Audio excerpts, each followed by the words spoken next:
we've gone. Begin the meeting. So this is the Pinole Planning Commission regular meeting of December 9th, 2024. And let's see.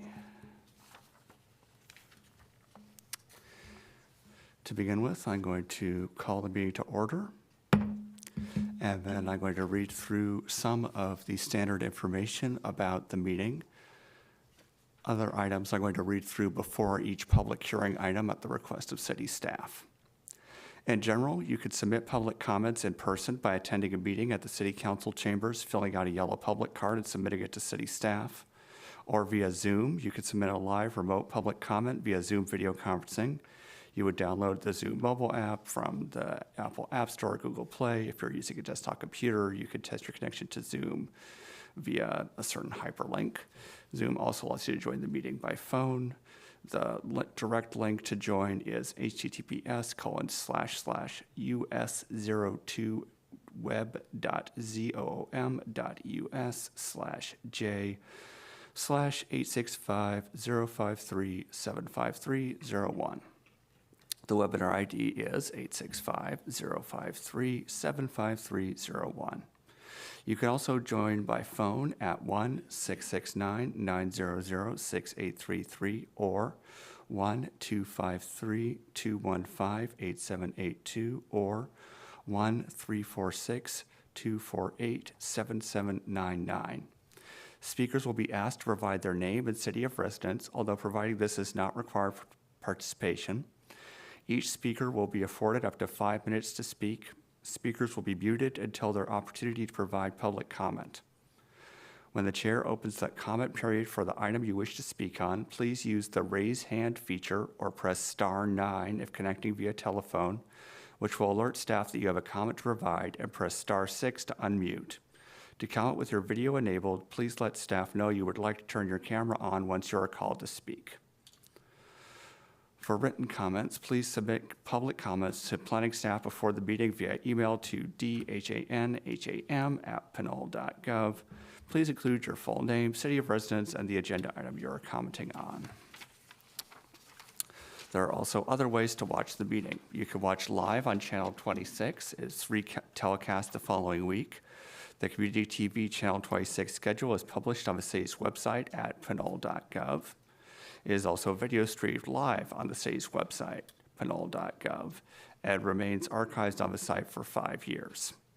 If none of these options are available to you or you need assistance with public comment, please contact Planning Manager David Hanham at 510-724-8912 or dhanham@pinole.gov.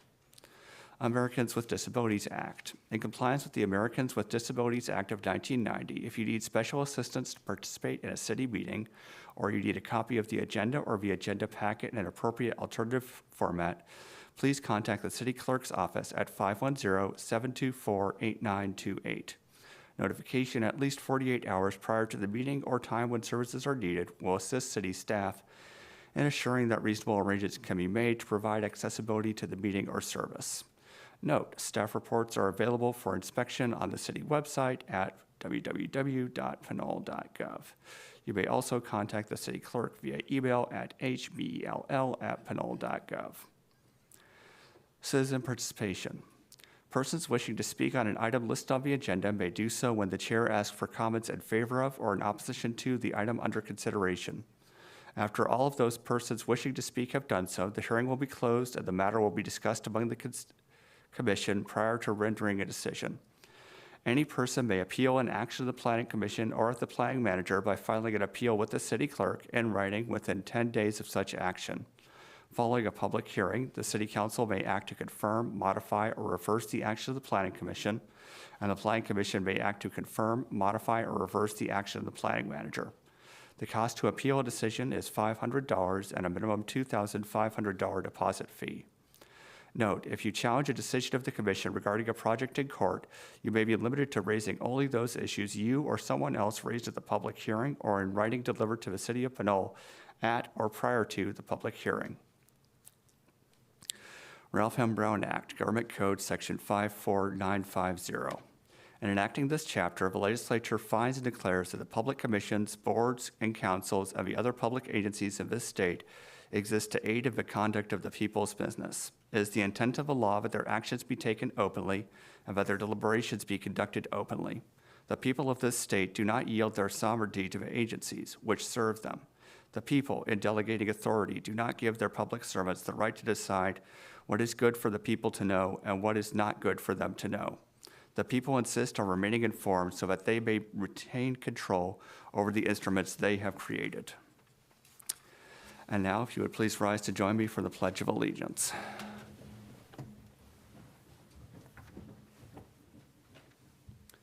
I pledge allegiance to the flag of the United States of America and to the republic for which it stands, one nation, under God, indivisible, with liberty and justice for all.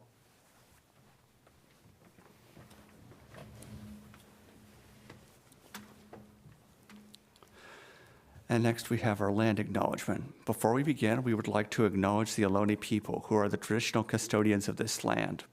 We pay our respects to the Ohlone elders, past, present, and future, who call this place Ohlone land, the land that Pinole sits upon, their home. We are proud to continue their tradition of coming together and growing as a community. We thank the Ohlone community for their stewardship and support, and we look forward to strengthening our ties as we continue our relationship of mutual respect and understanding.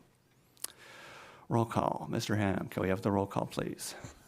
Yes, Commissioner Huey. She is absent. Commissioner Utsch.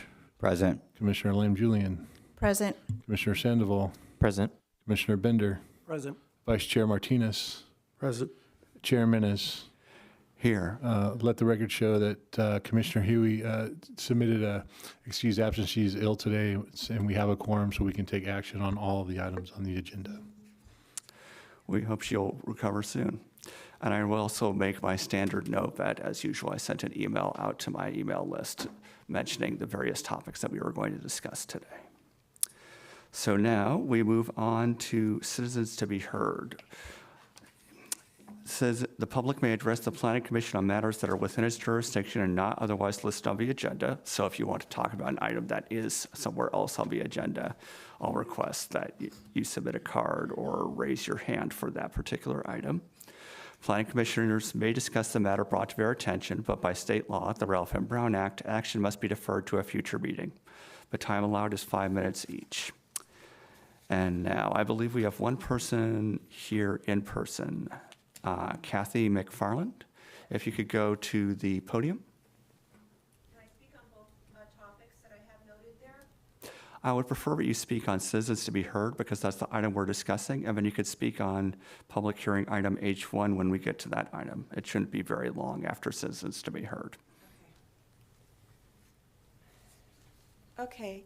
My name's Kathy McFarland, and I've been a resident of Pinole for 14 years, but I have been in the area for over 40 and used to come with my father-in-law, because we had property on San Pablo Avenue and property on the shoreline.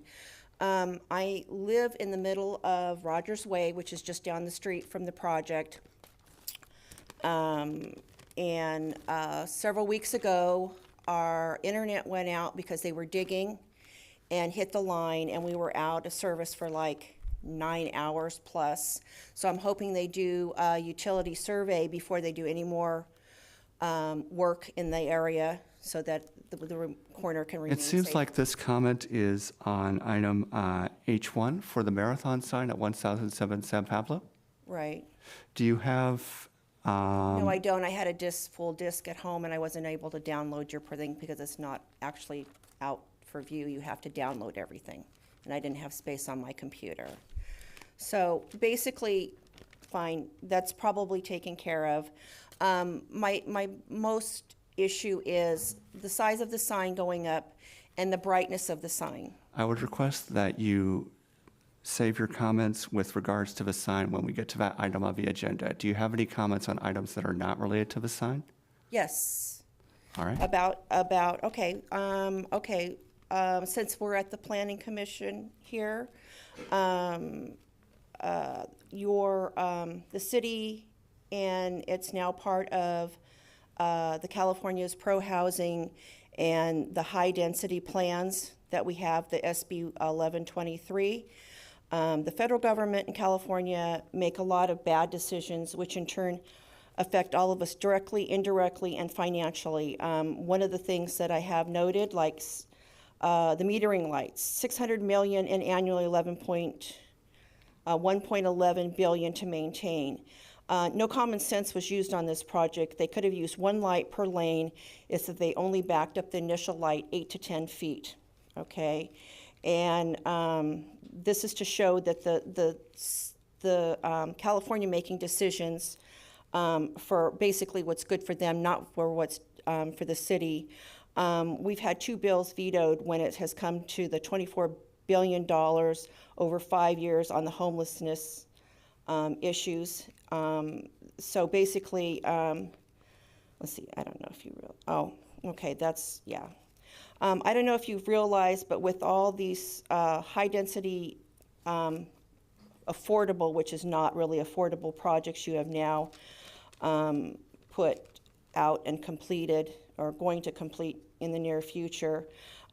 Pretty much we now will have Pinole Valley Road gridlocked, San Pablo Avenue, Appian Way, and Fitzgerald Drive, because there is little to no regard for parking, traffic, open space, etc. in these projects. We will now have overflow parking onto San Pablo Ave and Appian Way and our residential addresses. When they were making the senior center over there, we were constantly having cars in our residential area just for the workers. So, and as for Fitzgerald Drive, it looks like the only choice will be to park in commercial areas, because you're talking 223 units. That's if only one car, and that's not including any guests that may come. California has a lot of behind-the-desk ideas, plans, projects, and problems. They put them into law and push them down the road for the rest of us to take the fallout and financial responsibilities for their actions and their decision-making. California doesn't care and are clueless to how it affects our towns and each and every one of our homeowners and our business owners. They aren't living in the town here. We are. So we need to say no to SB 1123 law and keep their bad and costly decisions out of Pinole. And I would suggest in the future, a lot of these projects I was not notified about. All I was notified about was the senior housing, because I would have been here complaining because of none of this stuff here. Like I said, it doesn't take into consideration for parking, open space, traffic, and so on and so forth. So it's a lot of additional resources to maintain and take care of this on our roads, our water, our sewers, and us that are actually paying, because these are most apartment buildings or not actually single family homes that are putting down good roots here in Pinole. These are people that are here today, gone tomorrow, and we need to change. Thank you. Let's see. And then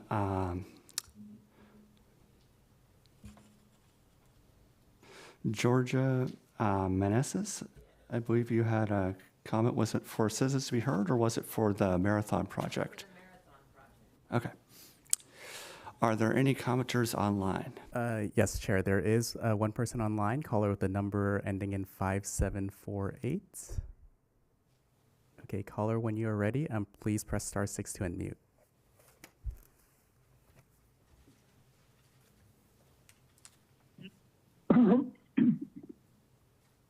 Hello, can you hear me? Yes, we can hear you. Yes, my name is Anthony Lostbrink, Pinole Valley resident, taxpayer, senior citizen for over 50 years residing in Pinole. Some old business and some new business.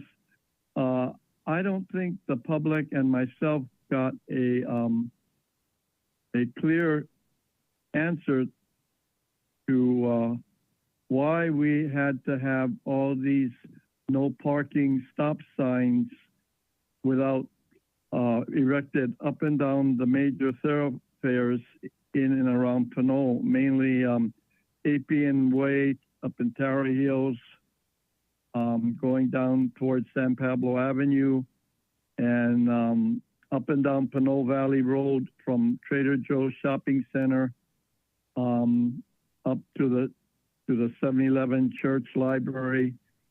And I think Mayor Toms mentioned something in the last city council meeting the other night. And he addressed it by saying, oh, you know, that's part of the, it was kind of confusing whether it's part of AB 13 or 413 daylighting law or some other legislation or the active transportation plan as to why they had to put those up literally overnight without, you know, having any community input or notification that that was going to happen to the general public. And then Mayor Toms, he fed us misinformation, if not disinformation, the other night by spewing off and just saying, oh, well, those signs, no parking signs, they only went up, or they are up on the unpainted curbs. No, Mayor Toms, she had it wrong. They're up on unpainted curbs, granted. They're up on freshly refreshed painted curbs, granted, and they're up on faded curbs. So, you know, it's a three-prong attack, littering our streets with all these signs that we don't really need unless there's a law saying that we have to have them. Not to mention the costs to the city for the signs and the public works employees that had to put them up. Is that part of a grant or something we're getting? Moving on from that, it was also, we were also told that we're getting new street lights all of a sudden up on Pinole Valley Road. But the new city manager wasn't clear on that, nor was TAPS involved, I think, on either of these two questions, the no parking signs, the new solar street lights on Pinole Valley Road. So what does that mean? They're taking down the old green, nice vintage lanterns that we worked so hard to create a special look to Pinole Valley Road, Pinole Valley Shopping Center with the last city public works director. I forget his name now. But anyway, are they going to chop half of them down and put up solar lights? They're going to be a mishmash. Is it just going on one side of the street that's all dark up and down Pinole Valley Road? So that would be acceptable. But no discussion or anything was brought up to TAPS or the general public on how, where, and when they are getting these lights. And we've been asking them to repair the lights for years and years, and they haven't given us a straight answer on that. So another miscommunication or partial, maybe even misinformation. You know, we don't need that. You have 40 seconds remaining. We'd like to have those lights repaired on the late great Dean Allison, Public Works Director. He worked, you know, long, hard hours to get that shopping center done and those nice green lanterns, and they can't fix them, but they did turn on a switch, like I said, I think, and thank God they got the lights on at 6 o'clock now rather than 7 o'clock or 5:30 when with daylight savings on the upper half of Pinole Valley Road, so we can see a little bit. But the lights that were switched on, those medial strips, are half of them are still out on those dual lamp poles. And, all right. And can you wrap up at this point? What has happened to the green garbage recyclable bins that we were promised years ago for Pinole Valley Park, Pinole Valley Dog Park?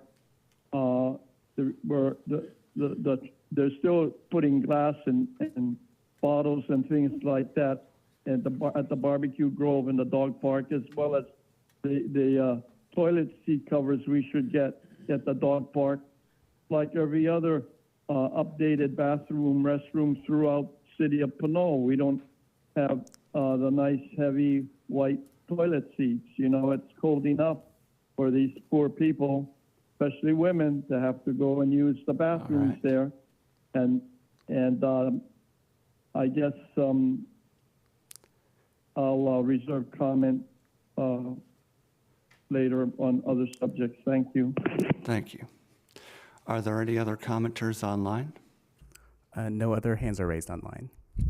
All right, in that case, I will go ahead and close citizens to be heard.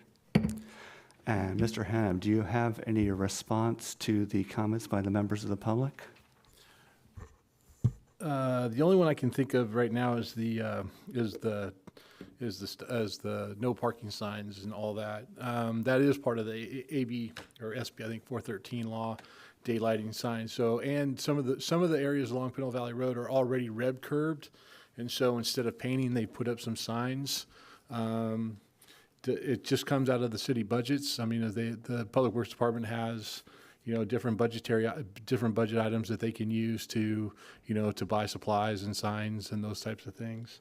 So there was no additional quote cost. It was all included as part of their budget. In terms of the dog park and the toilet stuff, I don't know what's going on there. I'd have to follow up with Joe Bingaman with Public Works to see what's all that about. So, as well as with the solar, I know that was a new thing that was looking at to help with the lights and to save energy and to do that. So, those are issues I need to check up with him. But that's all I have. I guess I have a sort of linked question to that. Do you know whether the fact that a large chunk of Pinole Valley Road is a business district will affect whether or not it's possible to maintain the same aesthetics on the new lights? The same sort of style, as it were. Yeah, I mean, I have to check out. I'm not sure what was actually either bought or if the solar materials aren't like clipping onto the existing poles. I don't know if they're buying just all brand new poles for the whole Pinole Valley Road corridor, or if they're just applying, like in some cities, they'll apply the solar to the pole and then connect it through, connect all the wires and stuff to the actual pole. So that I have to follow up on. So if they are going to start changing poles in the Pinole Valley Road, then in the shopping center, that we're going to need to take a look at making sure those poles remain, because those were all part of the project approval when Gateway went in, and the Pinole Valley Shopping Center. Right, so they're part of a separate set of conditions of approval separately from the business district. Yep. And then I guess I have a few comments with regards to the parking and traffic impact of some of the projects that we've approved. Part of it is simply that the state has fundamentally changed how we assess traffic impacts. It used to be that you assessed based on level of service. So you would say, okay, traffic's going to go this amount slower. But now the primary factor we're required to analyze is vehicle miles traveled. So is it going to lead to more greenhouse gas emissions or less? We can note the fact that it'll make traffic worse, but we can't use that as a reason to stop or modify a project per the law. And with regards to environmental impacts, that usually falls into the CEQA process for any given project. So an applicant will usually go through and note down any anticipated environmental impacts in a bunch of different categories: noise, future water impacts, impacts to locally endangered species, noise impacts. Usually it's about a 50-page document for each CEQA evaluation for any given project. It's a little bit simpler because they're usually infill projects, so there are some CEQA mitigations, but generally speaking, I would say that environmental impacts are considered for each new project. Do any of my fellow commissioners have any comments on the citizens to be heard comments? I would just like to add one thing regarding the traffic implementation. The LOS that you mentioned was based on intersections, so traffic at the intersections of these projects, where now the VMT is actually the lane miles. It's the lane miles traveled. So that's why the traffic the identification of traffic is a little different than it was, because the LOS, which we use in our general plans and we use to evaluate projects, is no longer at the intersection. It's all based off of lane miles and how many miles are traveled through the lane. So that's the VMT, the vehicles miles traveled. So I just wanted to include that part. Thank you for the clarification. Commissioner Lamb-Julian? Yes. Planner Hannum, just for the layperson, what is LOS? I'm sorry, it is level of service. It means level of service. So basically what happens is when you evaluate, when we used to evaluate traffic, we would look at what we call the waiting time at intersections, or level of service. And so there are 5 different categories, 6, A through F, that determine what level of mitigation is required in terms, and also what type of environmental documentation is needed. So that's kind of what LOS is. And then I just wanted to add, Ms. McFarland, I understand it can be very frustrating that you were not notified of these projects. Just so everyone knows, the distance is what they consider is 500 feet. 500 feet, correct? It's 500 feet, yes. It's actually 300 feet. However, we have been notifying for the bigger projects, we've been notifying 1,500 feet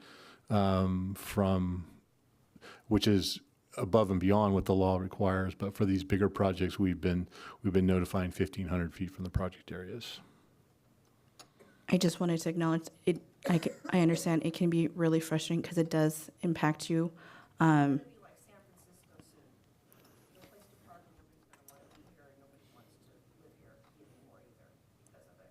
Okay. And then I just wanted to add that just you can come on to the planning page on the website, and that has all of our agendas, and even on the city website, it has all of the agendas, all of the projects. I know that we are working on communication and we can always improve, but just you can always check there and continue to check back at any of these meetings, the TAPS meetings, on top of city council meetings, to go ahead and get that information. But I do know that we are trying our best to try to get it out there, make it more accessible, and just easier for just the everyday normal person to digest, not do a deep dive into. I understand where we're supposed to be building and growing, but single community, single family homes, putting down good roofs is one thing, but this high density stuff is just not good for our community. And like I said, the state of California makes all these great ideas up, and we all have to pay for them, for their decisions. Financially, every day we ride down the street, all the extra traffic, all the extra pollution, all the extra noise, everything. So. I would note that because your public comment period has ended, none of that's being broadcast. We can hear you at the commission, but the broader community cannot. All right, so did any of the other commissioners have any comments? And I'd also note that, more broadly speaking, you can find basically a list of events that are upcoming, particularly the various meetings that the city's holding at pinole.gov, and we're going to be discussing the regular meeting schedule for the Planning Commission in particular as an agenda item in a few minutes. So with that, I believe it's time to move on to the meeting minutes. Where did... lovely. And there was one thing that I wanted to highlight within the minutes, though I think I didn't bring that copy with me today, unfortunately. So I'm going to take a brief look and see if I can find it.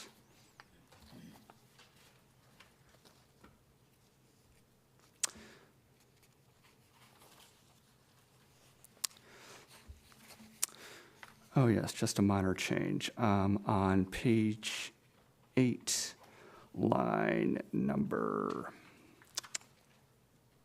32, I think that I said the draft active transportation plan was available for public comment until December 6th, not December 7th, because it did stop being available for public comment on that date. So I would request an amendment to the minutes to note that. And aside from that, I have no changes to make. Do any of the other commissioners have any adjustments they would like to make to the minutes? All right, then I will move that we adopt the minutes for the regular Planning Commission meeting of November 18th, 2024, with the suggested amendment on page 8, line 32. Can I get a second? I'll second that. Is there any discussion? All right, Mr. Adam, can we have a roll call, please? Yes, Commissioner Uch, Yes. Commissioner Lamb Julian, Yes. Commissioner Sandoval, Yes. Commissioner Bender, Abstain. Disdain, Vice Chair Martinez, Yes. Chair Menes. Yes. Let the record show that the item passed 501 with one abstention. Thank you. Thank you. All right, and now we will move on to the Planning Commission regular meeting schedule for 2025. So we have here our suggested meeting schedule. We're planned to meet twice a month, save for October, November, and December, where we just have one meeting a month noted. Are there any meetings that the commissioners would like to adjust the timing of?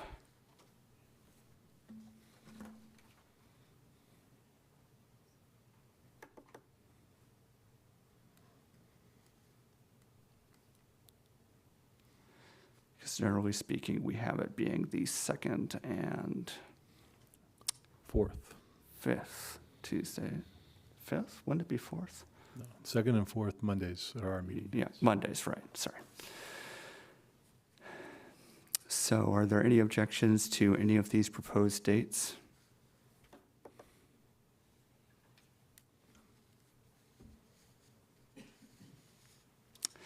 Are there any public comments on any of these proposed dates?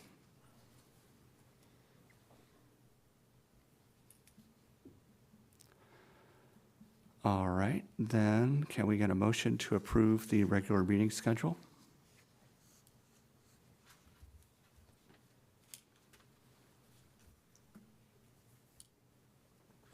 Can I make the motion then that we proceed with item G1 for approving the 2025 Planning Commission regular meeting schedule with the attachment A for the Planning Commission meeting schedule for 2025? Thank you. Do I have a second? I second. All right, is there any further discussion? Okay, Mr. Adam, can we have a vote, please? Yes, Commissioner Uch, Yes. Commissioner Lamb Julian, Yes. Commissioner Sandoval, Yes. Commissioner Bender, Yes. Vice Chair Martinez, Yes. Chair Menes. Yes. Motion carries 6-0. All right.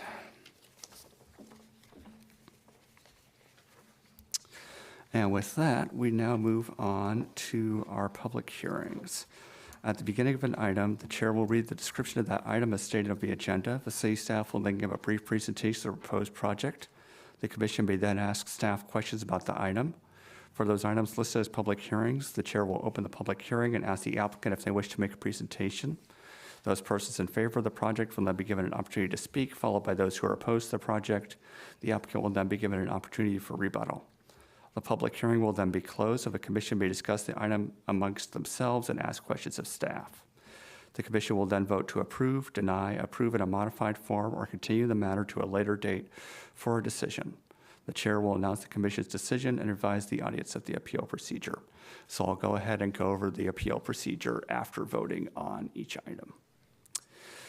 So I will now go ahead and open the public hearing for item number 1, VA 24-0002 and DR 24-0004, the marathon sign at 1007 San Pablo Avenue. To the chair. I'd like to disclose ex parte per legal counsel that I did visit the site last night. That is it. All right. Are there any other site visits that commissioners would like to disclose? I've seen the site going by it in passing, but I don't know if I'd call it a site visit. I have, All right. during the daytime and at nighttime. I didn't write down when, but I did do a site visit. Okay. Any other? All right. So in that case, we can move on to the staff report. So, Mr. Shu, if you could give us the report for this item, please. Sure thing. Thank you, Chair Menes, and good evening, Planning Commissioners. So the item before you tonight is for a variance application as well as a design review application for the marathon sign at 1007 San Pablo Avenue. This sign is a pole sign located at a corner business, which is located at the corner of Rogers Way and San Pablo Avenue. It's currently Smart Stop, convenience store and service station, and they're moving into becoming Marathon. If we could go to the next slide, please. Okay, just to provide a bit of background, the proposal is for a pole sign for business identification and fuel pricing. The site previously had a similar type of signage there, and as part of their rebranding operations, they're proposing to replace that with a new pole sign at the corner.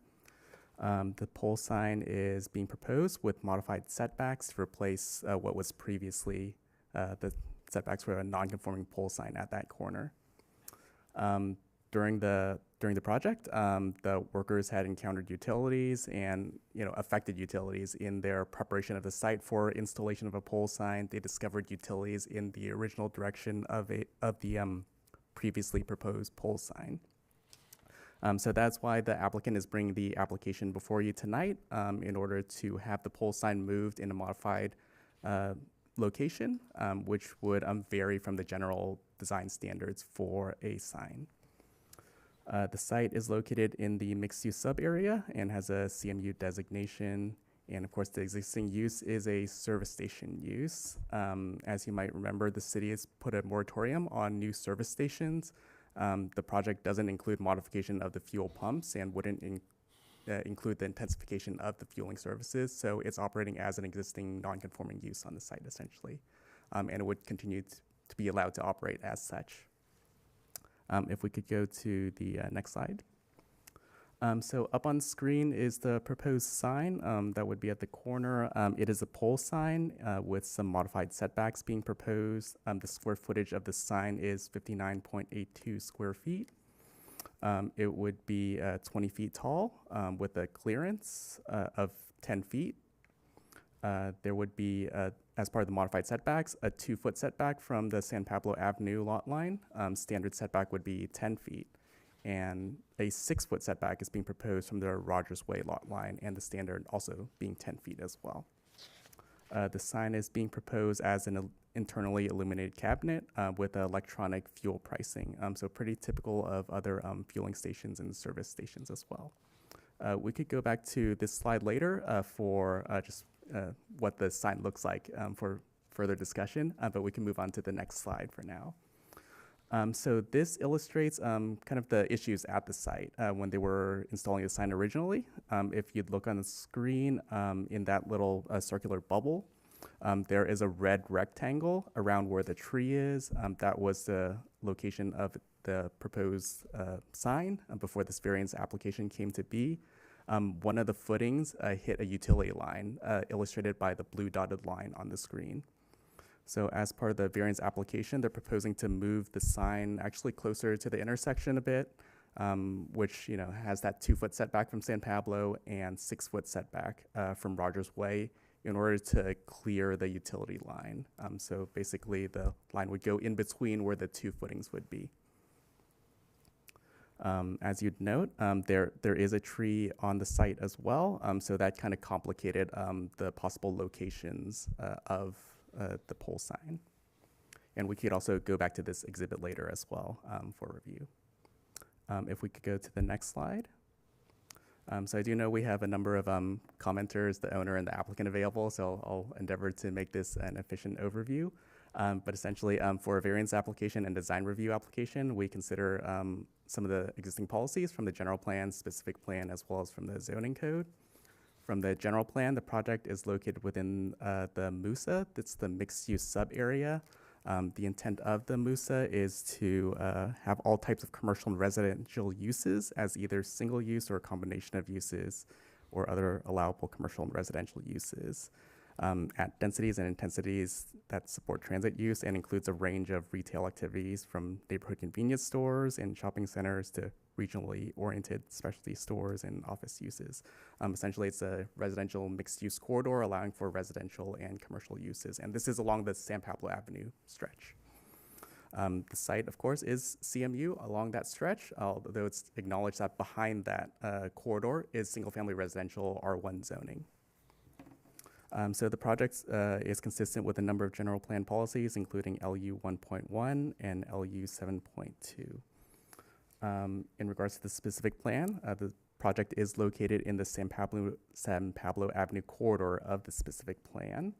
The project meets some of the intent of the commercial mixed use and the mixed use sub-area designation in that specific plan by supporting the commercial uses as part of the existing uses and offerings along San Pablo Avenue. And is consistent with some of the applicable design guidelines for signs in that area. In regards to the zoning code, the project meets applicable standards for height. The height standard is actually 25 feet for a pole sign. Size, the size standard is 60 square feet. And vertical clearance, which is 7.5 feet above the ground. So they would preserve that area to be clear of obstruction from the sign itself. The sign would be required to be maintained and landscaped, and sign illumination would be required to be maintained, consistent with the general with the ongoing zoning code requirements for signs, including not casting glare on public roadways and to surrounding properties. So since these are ongoing requirements, they're incorporated into conditions of approval, and conditions of approval, as you know, are conditions that if the project is approved, the owner would continue to be required to comply with those conditions and maintain the sign and the surrounding areas and ensure no negative impacts would result from their project, which is this proposed sign.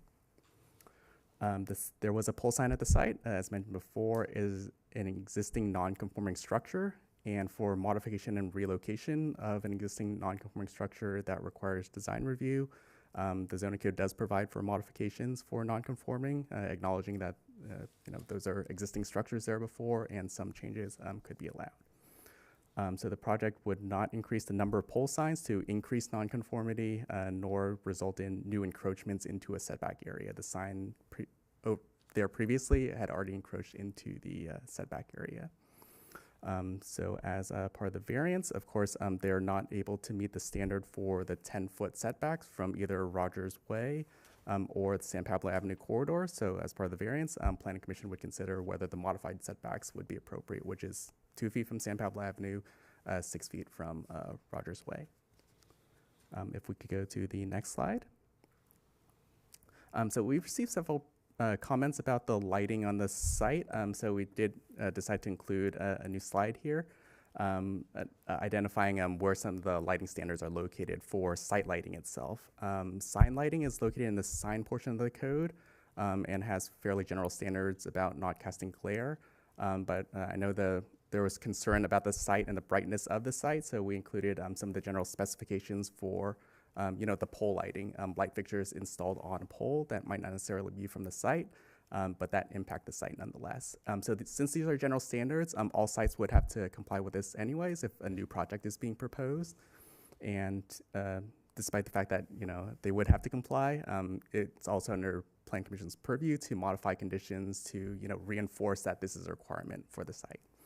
So I'll just note some of these here. I know the owner, I think, had made some modifications to try to address these. He may have future plans for further modification of lighting as well. He is also on the call later, so we could see what the progress would be and any future plans he has, or just his compliance with these for ongoing operation. So I'll just note that these are under Pinole Municipal Code, Chapter 17.46. One of the standards is all outdoor lighting shall be designed, located, installed, directed downward or toward structures, fully shielded, and maintained in order to prevent glare, light trespass, and light pollution.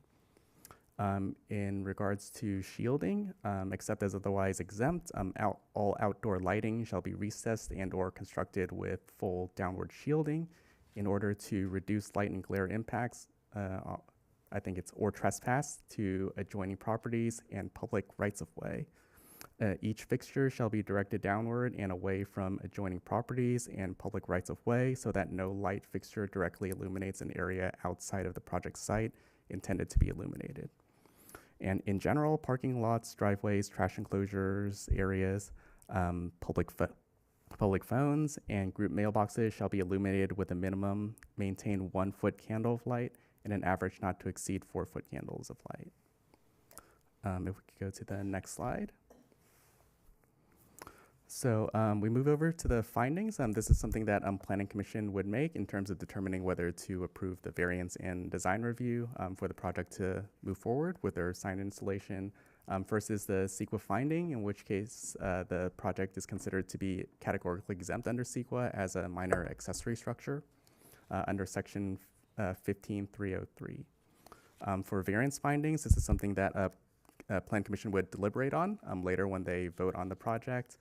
There are 4 variance findings, and as noted in staff report, staff provided some review comments, but it would be up to Planning Commission's individual findings when they decide on project approval, modification, et cetera. So for the variance findings, there are special circumstances applicable to the property, so that strict application of the zoning code denies the owner privileges enjoyed by other property owners in the vicinity and within the same zoning district. So as noted, there are some constraints at that corner of the site, including the location of the tree, the location of the utilities. There are other pole signs in the area, including within nearby shopping centers that have like pole signs that are fairly close to the sidewalk as well. There is the pole sign for the service station at the corner of San Pablo Avenue and Tennant Avenue. That's fairly similar in situation and shares the same zoning designation as the project site. Number 2 is that granting the variance is necessary for the preservation and enjoyment of substantial property rights enjoyed by other property owners in the same vicinity and zoning district and denied to the property owner for which the variance is sought. So kind of similarly, there is another service station nearby that has a pole sign for the same use, business identification and fuel pricing, that's located close to basically the sidewalk. And you know, it's the same zoning district as the project site as well. So number 3 is that the granting of the variance would not adversely affect the interests of the public or interests of residents and property owners in the vicinity of the premises in question. So the project does meet standards for visibility in terms of the clear vision triangle required, which is a 10-foot triangle measured at either side of the corner, in order for cars turning around the corner to have some visibility to make that turn and to see what's on the other side. The sign is also elevated as well, providing a 10-foot clearance, so it would be simpler to see through the poles as well, rather than to have a large monument at the base level. The project is also conditioned to be required to comply with, zoning code requirements in terms of lighting, in terms of maintenance of the landscaping, and continued maintenance of the sign design as well. And for number 4, the variance is consistent with the general plan and any applicable specific plan and development agreement and intent of this title, which is as described in the staff report and previously. The project is located in a commercial mixed-use area, and the sign would further that commercial use of the property. If we could go to the next slide. This is the administrative design review applications, also applicable to the project. The first 2 are similar to the variance findings. This is compliance with the general plan and any applicable specific plans and compliance with the applicable provisions of the zoning code. So it's as described, the project is consistent with the commercial uses allowed for the site and the intent provided under the specific plan. And the project complies with the applicable provisions of the code, except for the, of course, varying standards that are being requested. The project will also continue to be maintained in accordance to the conditions of approval that's included with this project. The project would be compatible with the surrounding neighborhood. This is, of course, challenging since the project is on a commercial corridor, although there is single-family residential in the back. So that's acknowledged. As part of the conditions of approval, the project would be required to be maintained according to the standards established in the zoning code, including illumination and maintenance of the conditions of the land and of the sign itself. And the fourth condition, or the fourth finding, doesn't apply since this is not a single-family residential project, multifamily residential, or residential mixed-use project. So staff's recommendation is to adopt Resolution 24-07, approving the entitlement requests, VA 24-0002 and DR 24-0004, with conditions that have been drafted, but as modified as Planning Commission would see fit after considering public comment and deliberations. So with that, staff concludes the presentation, but is available for questions. We do have a number of speakers, including the applicant who is present, Aaron Hamilton, and the owner, Mohammed, is on the call as well for any questions. And I know we have a few members of the audience who wish to speak on this project. So with that, staff concludes the presentation and is available for questions before opening up to public comment. Great. So before we move on to public comment and the presentation by the applicant, I'm going to ask whether any commissioners have questions for staff, not the applicant, regarding the staff presentation or the information available in this packet. Commissioner Bender, do you have any questions for staff? Yes, I do. Has there been any electrical permits applied for with regards to this refresh project? They were required to Or for the lighting? for the Exterior lighting? I don't believe so. I believe the only permits were for sign installation, but not for change of fixtures or that sort. Okay. That's my only question. All right. Commissioner Uch, do you have any questions for staff? No questions. Commissioner Sandoval, do you have any questions for staff? No questions. Thank you for the presentation, Justin. Commissioner Lamjulian, do you have any questions for staff? No questions, thank you. Vice Chair Martinez, do you have any questions for staff? Yes. Justin, was there any consideration at any point, with that being on a corner the way it is, was there any discussion with the owner about moving that sign completely away from there to the other section where the trees are? Because that could have easily fit on that piece and removed this whole issue with this corner and people being able to see, right? Because when you come down that street and you try and, say, taking a left onto San Pablo Avenue, when that little sign was there, it was creating a problem, right? So I respect the fact that some work has went into making it 20 foot tall, so at least we can see when we take the turn. But again, was there any consideration on moving it completely away from there and to that other parcel where the trees are on San Pablo Avenue? Was there any discussion with the city about that? I don't. Thank you. Yeah. Thank you, Commissioner Martinez.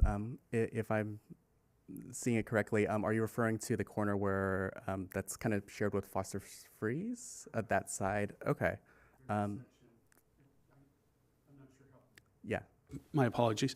Justin, what I'm referring to is that section by Foster Freeze. Yes. There's a little sidewalk that kind of goes up, and then there's a section with some trees. Yes. And that looked to me like it would have easily been able to accommodate this, move it away from that whole corner situation. But again, did we have any of that discussion with the applicant? I think we noted it before, and the owner or applicant could feel free to expand on that in their design decisions. When they submit the application, we review it based on, the objective standards in the zoning code and, would it work in the location that they're proposing? And if not, what type of process would they go through? And that's why the variance is coming before you. If they wanted to have it at that location, that's why the variance finding is required. So if the applicant wanted it at another location, it would be, different process. But I think they want it at that location for the visibility, at that corner. And that's where the previous sign was. But of course, they could expand on that as well, their decision for that particular location. Right, and where I'm going with this is if there was something grandfathered in, right, and that's how the sign ended up there in the first place. But we do have new guidelines that mandate that we adhere to the new standards, right? And so if we're trying to help the folks get to the new standard, we need to open up the ideas and say, okay, well, if it's not conforming in one section, we need to have the levers to say, okay, well, what can we do and what are our options, right? So that would be all the questions I have at this time. Thank you. Thank you. And let's see. I've got a few comments about the conditions of approval, but that's later.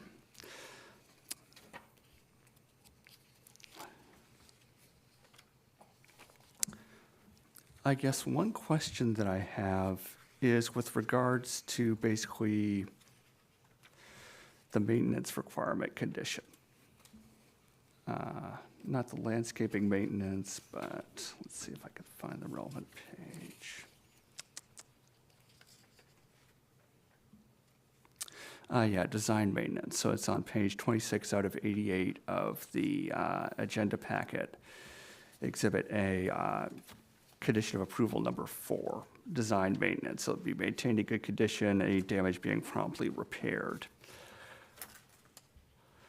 How does promptly repaired work? Because I've noticed other similar pole signs around the city for gas stations having, glitching lights or parts of the sign that don't seem like they've been repaired for days or weeks or months at a time. Is there a timeline, or is it just when somebody files a complaint?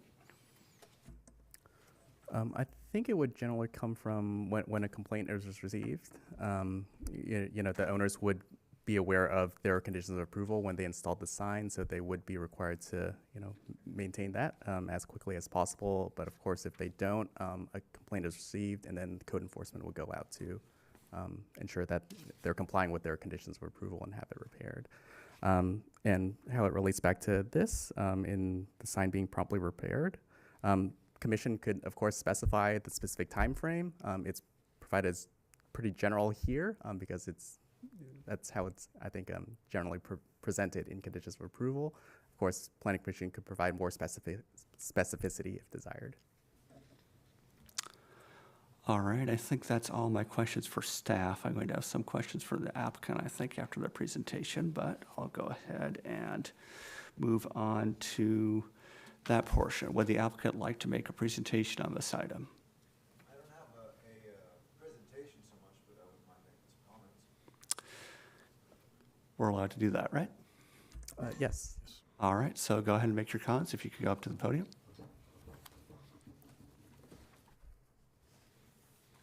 Hello, I'm Aaron Hamilton. I'm the applicant for this sign. Sorry, Aaron, would you mind reintroducing yourself? The mic wasn't on. My name's Aaron Hamilton. I'm the applicant for this sign. And I first want to address the question about using the other planter. We did consider that. That was one of the options that we milled over. Unfortunately, there's even more utilities in that location. And then we also didn't want to, we're trying to not disturb existing vegetation as well. So that was quickly put aside, and the location that we're applying for was determined to be the best route. And then also the height of the sign really helps with that line of sight, being able to have safe viewing of traffic and pedestrians and that type of thing. And then lighting for the sign is adjustable. When we, through the application process originally, we had to comply with the Title 24 requirements for energy usage and making sure that the sign went dim after dark.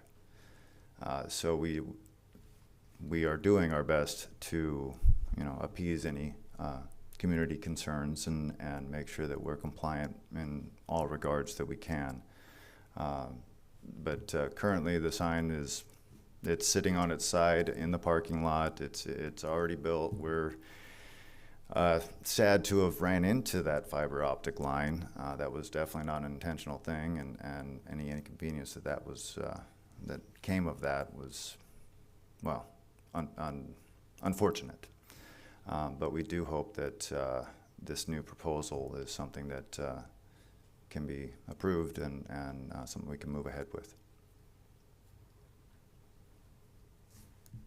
Any Great. questions? I also wanted to note the owner is also on the call as well. If he wanted to speak, Mohammed, you could press *6 to unmute if you have any comments to add as well.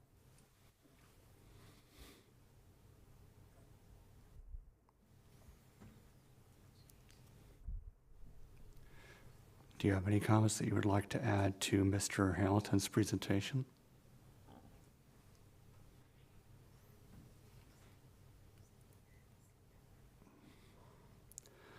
All right. Then in that case, yes, I should have formally opened the public hearing before the applicant made the presentation, so I'll go ahead and do that now. And at this point, persons in favor of the project are given an opportunity to speak. I'm assuming that both the speakers are speaking in opposition to the project. Are you talking about us? Yes. I don't object to it. I object to the other lighting that has recently been attached to buildings, and it's very glary. And some corrections were made recently, but on the side of the building, which is the business, there's now If you're making comments, could you please go to the microphone so we can hear you?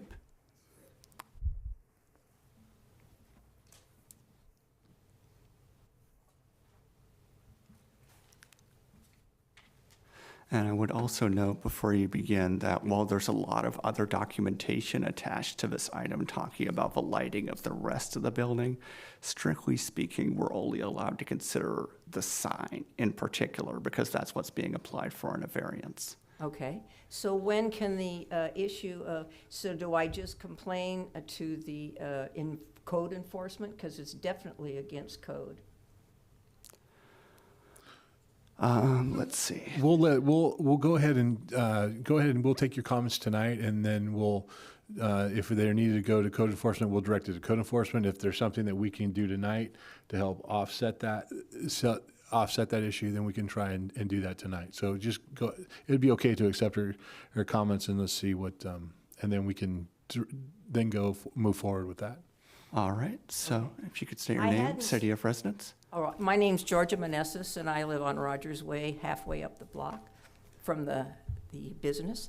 And recently, maybe a few months ago, extra lighting was put up.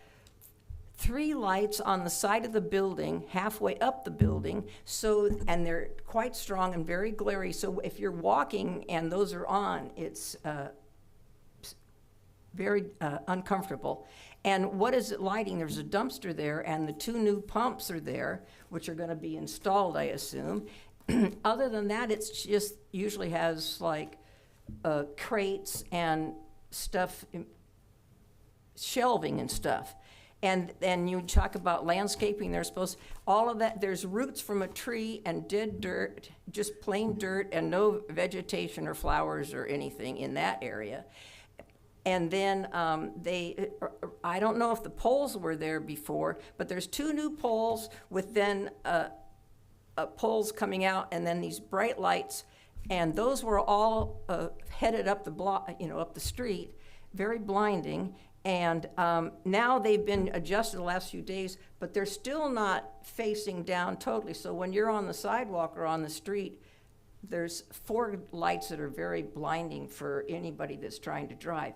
And that intersection, because of the gas station, or the gas part, is very busy, and people come around and then they block the street. So when you come off of San Pablo to go up the street, frequently it's blocked during high levels of needing to get gas.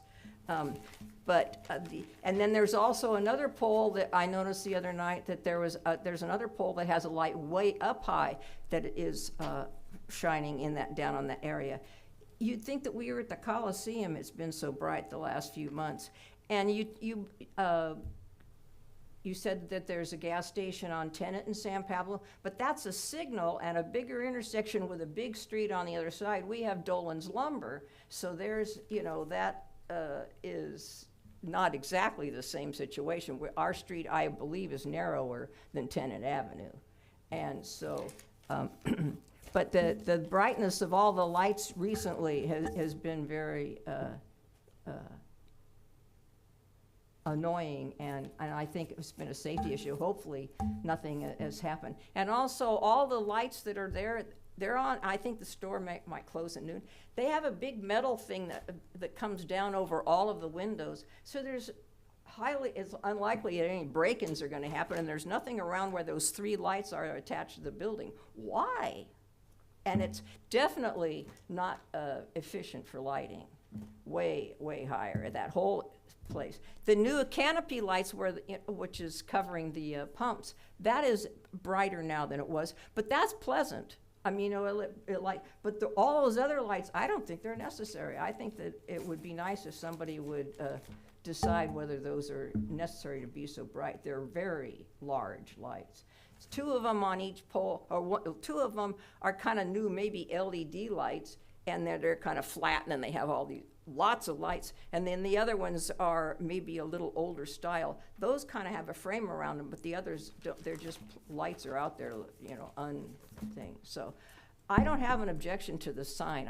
I think having it closer to Foster Freeze is definitely a good idea. And we don't want to ruin that pretty tree that's on the corner. That's one of the few things vegetation that looks nice. So, but it seems like there's way too many lights. What's the purpose of that?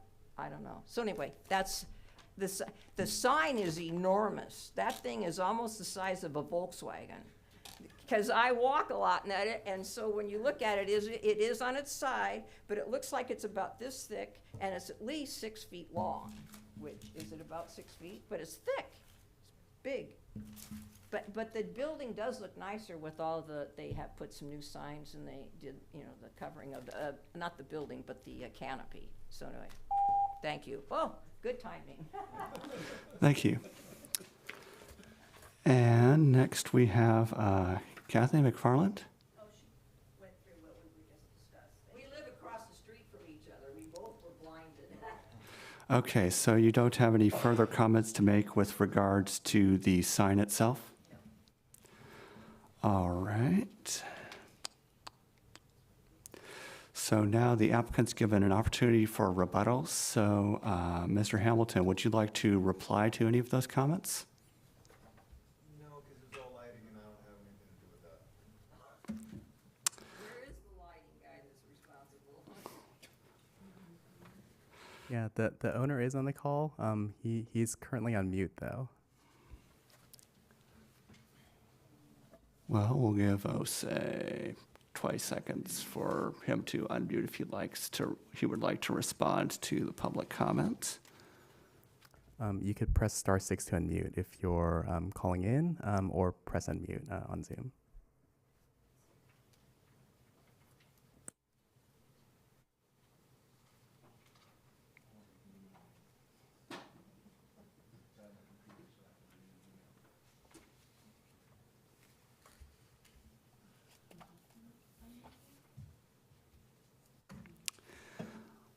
All right, so I'm assuming the applicant does not wish to provide a rebuttal, so I will now close the public hearing for this item. And the commission may now discuss the item among themselves and ask questions of the staff. So, starting with Commissioner Sandoval this time, do you have any questions for staff or the applicant about this item or comments at this point? No questions or comments. Commissioner Lamb-Julian, do you have any questions or comments? No questions or comments. Thank you. Commissioner Bender, do you have any questions or comments? When I first looked at the 2 SIMs that were provided, the existing and the proposed, my first reaction was the sign was too big. In fact, it's made to look taller than the existing sign. But I do appreciate the fact that the area in the lower section is open, because that is a tight corner and for vehicles turning and providing visibility. My only other comment is in hearing, because I think it was an interesting idea of the sign being located in on the west side of the property. But if in fact there's more utilities there, I could understand why that the client nixed that one. And as with regards to the members of the audience who came tonight to comment, my suggestion, frankly, would be to contact code enforcement. The light fixtures that I did see last night are not shielded, especially the 3 you talked about on the side of the building. To me, it's a code enforcement issue. Because again, as was shown in the code section 17.52 point something or other tonight was on that the slides, the fixtures, they're fully exposed. They're only covered by the acrylic or glass lenses. There's no shielding whatsoever. And they are definitely LED fixtures which pump out a lot more light. There's a lot more lumens than just plain incandescent or fluorescent, which parenthetically you have to install LEDs nowadays to meet Title 24. That's my only comments. Thank you. Commissioner Uch, any questions or comments? No question, no comments. Vice Chair Martinez, any questions or comments?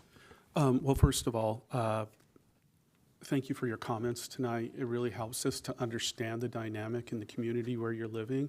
So we really appreciate you coming in and helping us understand the circumstances by which you're currently living. So thank you. It's greatly appreciated when you show up to help us better understand. So as mentioned before, please contact code enforcement and they can get on that lighting right away for you. We have a new code enforcement person that's been with us about a year, if I remember right, and she's doing a phenomenal job to get everything back up to snuff where we need it to be, so thank you. I'm going to also take this opportunity to talk about the site maintenance at this particular location, which is noted here. It says site maintenance. The owners shall ensure orderly maintenance of the site, including clearance of any waste and debris on site. The surrounding area shall be cleaned of any waste and debris that may result from the project. All exterior site lighting shall be maintained in good condition at all times. Any graffiti that appears shall be removed or painted over within 72 hours. So that also falls under the jurisdiction of what we need to address tonight. Having used that gas station for a number of years, there is, from what I've seen, team, an issue with maintenance. There's a consistent, as you're walking into the building on the side where there's a trash bin, there's always boxes. Sometimes they'll leave the trash bag out there before, I guess maybe the trash can's full. I've seen that happen a few times over the years. And just as noted earlier, on the other side of the building to the left is where the cartons and crates and stuff like that are being stacked. That's not in compliance with the site maintenance that needs to happen. And as I've shared before, also with the gas stations here, we really need to ensure that these sites are maintaining those trash cans and emptying them. If it has to happen 2 times a day or 3 times a day, those are necessary parts of doing business.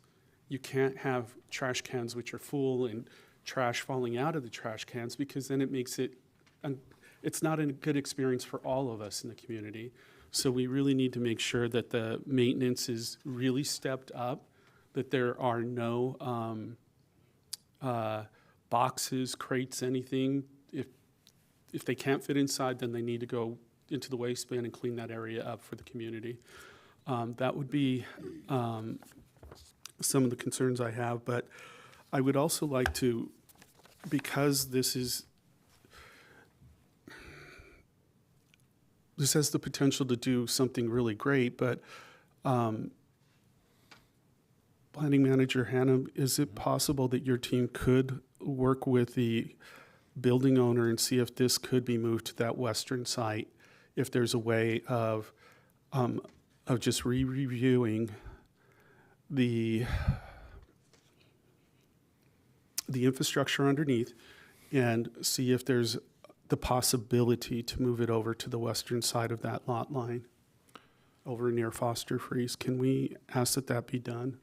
Well, there is an issue. There is an issue with that. And the reason is that this is a legal non-conforming use. So even though they have a pole sign at this particular location, The pole sign is located in the area that the new sign is being proposed. By moving that sign, I mean, it's a technicality, but by moving that sign to a different location, now we're creating a new sign. And they could lose their legal nonconforming use for the existing sign. Based on, we'd have to take a look at, we'd have to work with the property owner, but we need to be very careful with the property owner in losing that legal nonconforming use status that they have with where everything is right now. If they were to move the sign, then they would not be able to add any signage to that corner at any time in the future. I mean, so because of these legal nonconforming use statutes. So we need to just be very careful. If they say that there's more utilities in that area, then the only thing I would ask is if they could submit to us some what they did with their 811 details to find all the utilities in that area to show us that it couldn't work. But I would just be very cautious that we could be wrecking their legal nonconforming use status of that sign by moving it. Okay, and just the request from the TV team as well, if we could scroll back through some of the previous slides. I think there was a site plan that might illustrate that corner with the utilities. Please, and thank you. Let's see.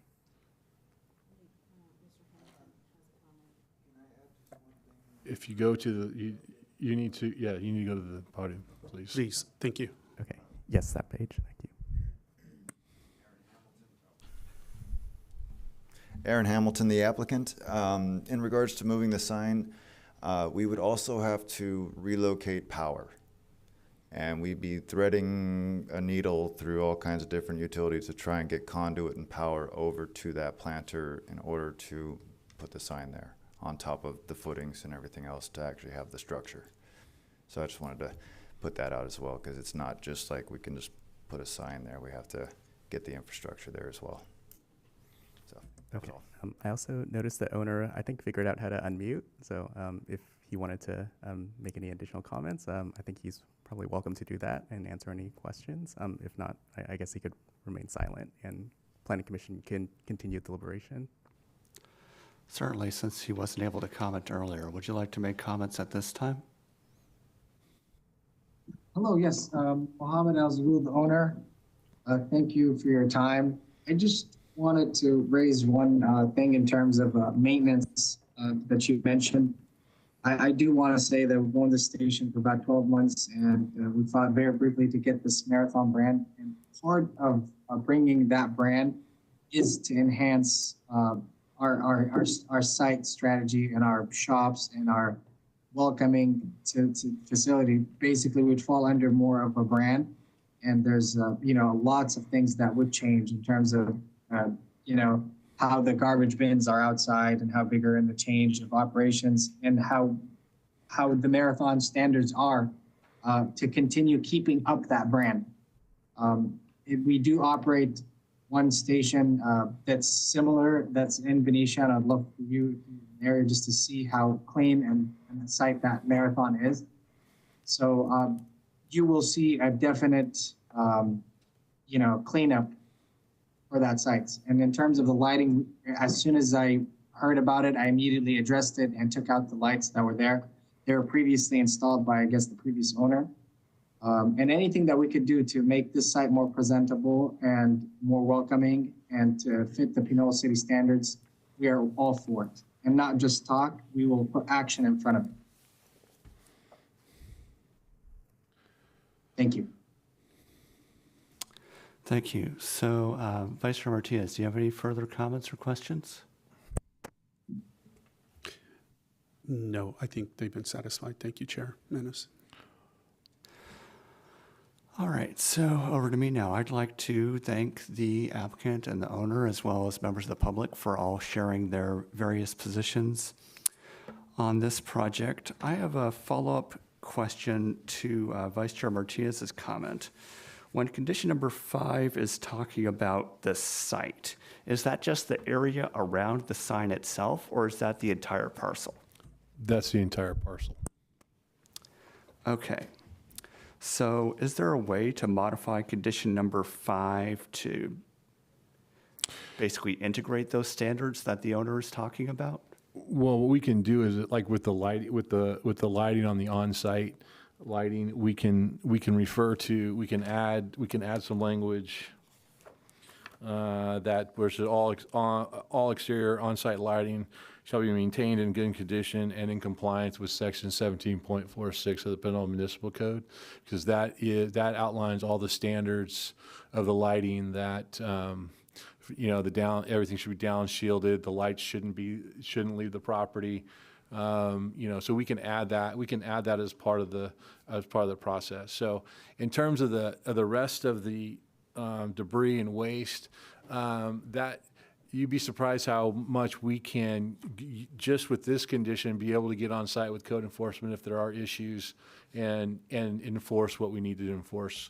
So I don't think that in terms of the waste and debris, I'm not sure that we need to really beef that up. And there's really, besides our normal abatement nuisance, 8.32 code section, that's where most of our code enforcement comes. It's pretty outlined in our condition that they've got to maintain the site. So, unless we want to say in accordance with, the owner shall ensure orderly maintenance of the site, including clearance of any waste, consistent, concurrent with section 8.32 of the Pinole Municipal Code, we could add that, even though it's already, we can already use that as if there was an issue, if there was a complaint, we would use that code section anyway to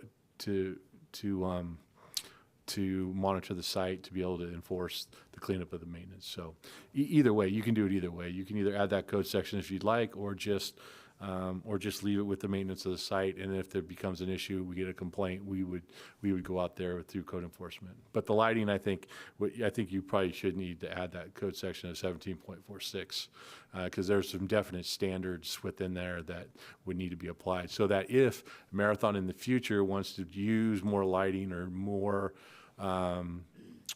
use more lighting on the area, that they would have a distinct set of standards, and we can come back for the conditions of approval to maintain that. So. Okay, so just to follow up on a comment by Mr. Alzamand, Commissioner Bender, you said you observed the building. Was it last night or a few nights ago? Do you know? It was last night. Okay, and you said there were still the lights that were having the negative clearing that the public commenter mentioned? There were 3 lights in particular that caught my attention. They were And the microphone? Yes, thank you. There were 3 lights along the Rogers Way side of the building in the fenced area that definitely did not have any sort of shielding whatsoever. They were blazing in their glory towards the street, and they definitely were LED. Yes, that is what I saw. That does correspond with one of the speakers tonight. Okay, just wanted to confirm that while the project owner may have removed some lights, there are still other lights that are causing issues to the community. Let's see. Next up, I had a question on page, when you get into page number 34 out of 88, the overview where it shows the image of the new sign. I was curious as to whether it would be possible to, in some of the open space underneath the sign, have basically a signboard like exists on the current sign. Would that be possible without blocking lines of sight, or would that be a light of sight issue / not meet up with Marathon's brand management programs? Chair Menace, if I may. Sure. Justin, would it be possible to bring up page 34 of 88 so that everybody can see what we're discussing here, please? Yeah, I think there's a slide for that image. Can we go one back, please? Apologies, and thank you, Chair Menace. Yeah, so that's the rendering. Thank you for the reminder. It's important for everybody to be able to see what I'm talking about. Okay. In regards to the chair's question, there is a 7.5 foot clearance required for the pole sign. So I think that could be taken to mean that it shouldn't be obstructed below that 7.5 feet. Okay, so in theory, there could be 3.5 feet before it ran to the clearance. I guess this is probably a more direct query to the applicant. Would you be willing to consider adding basically signage within the space between 10 feet and 7.5 feet, or would that not work out for the project? Because I noticed that's one of the major differences between the two images. And you can't see the old sign in this, unfortunately, but it does show sort of a notice board underneath the logo in the old sign. That's not there with the new one.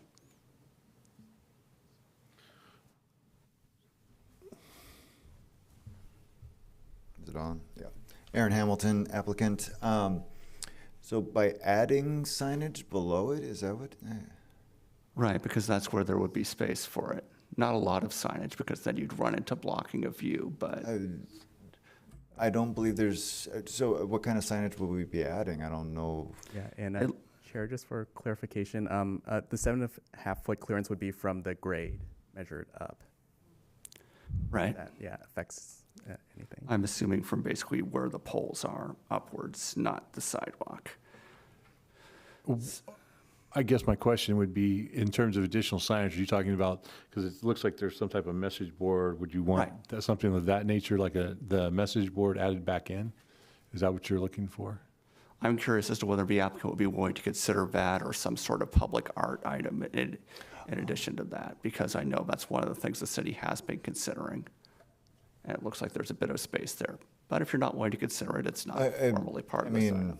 Ultimately, it's not my bank account paying for it. So, but so you're just looking for some kind of aesthetic, something else? Because I mean, message boards, like just a scrolling message board, or like an LED kind of programmable sign. Is that what you're thinking? Perhaps not an illuminated sign, because we're already getting some concerns around illumination, but something like the signboard that exists on the old sign. Just, you know, those block boards that you could put in for messages and so on. Right, like a tile style.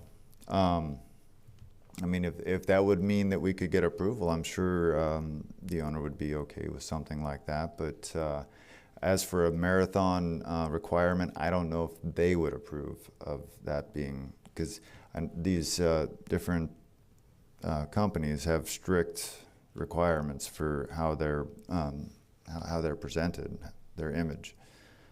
So that would be a question that I would be okay with presenting to my team, and then you know, having a meeting about. But that's not something I can answer directly myself. That's fair enough. And then Chair Menace, can I add a little bit certainly context there? In corporate America, and especially regional, national brands, Mr. Hamilton's referring to is they have very strict guidelines for color, for size, for font. Everything has to follow the corporate mandate, if you will. And so that's when these types of signs are designed, it has to adhere to all of the corporate requirements. So that's why you're seeing this type of solution versus the signage that was there previously.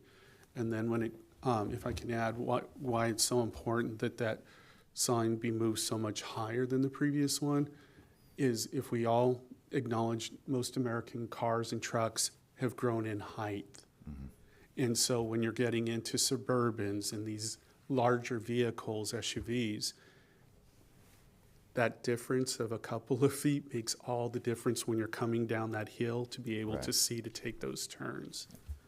Thank you. I just wanted to try and provide as much context to make sure we're all kind of on the same sheet of paper as we work through these items on the agenda. Thank you. Thank you. I'd like to also add to what Commissioner Martinez said about the corporate world. It is, as you're saying, it's very true. They have their standards, and they rarely, if ever, will deviate from them.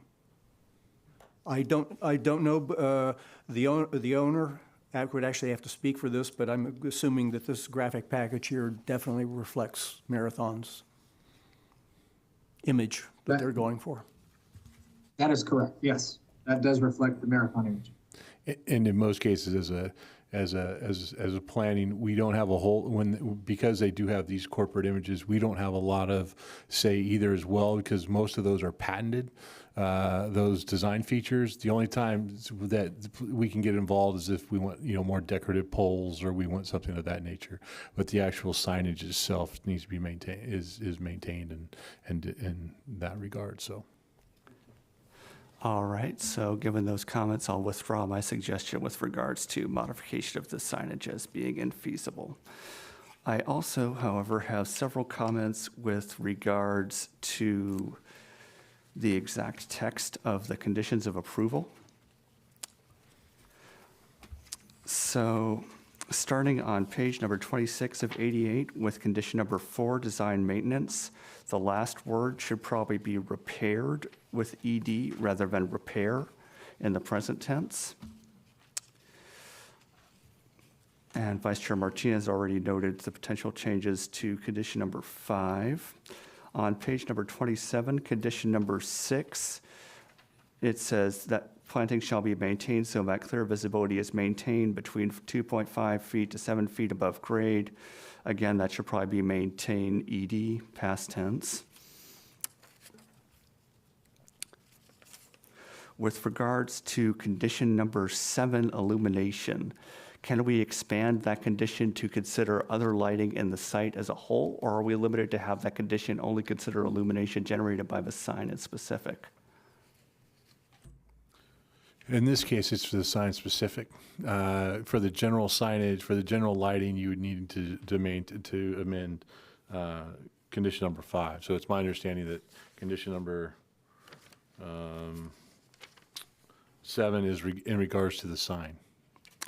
All right, so then on page number 5, with regards to condition number 11, E, it states that newly disturbed soil surfaces shall be watered down regularly by a water truck maintained on site during all day, space, light hours. Is that supposed to be a single word, daylight, or is it supposed to be 2 words, both day and light? One word. Yeah, it's supposed to be one word. One word, daylight. Okay. Again, on page 5, condition number 13, inspections, the second to last sentence, as well as any work of a city's right or way. I'm assuming that should read right of way. Yep.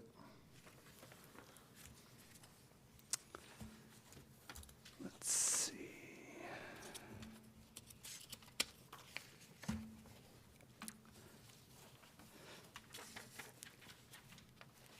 And then I guess this is just a general question. I know that the whole reason we're doing this thing is that the owner wants to maintain the existing tree and, comply with our city's tree ordinance and, keep trees where they are, which I approve of. But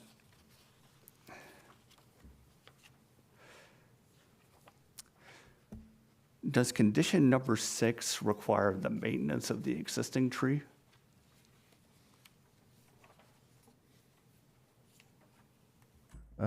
Yeah, condition number 6. I think it's the 2, 3, 4, 5. Yeah, 5th line. The owner shall ensure trees and landscaping in the project site are maintained in good condition. Okay, so that basically covers any concerns we would have about, accidental or intentional damage to that tree in this whole process. Yeah. Just wanted to make sure that was highlighted because that's a priority for everybody in this project. And then,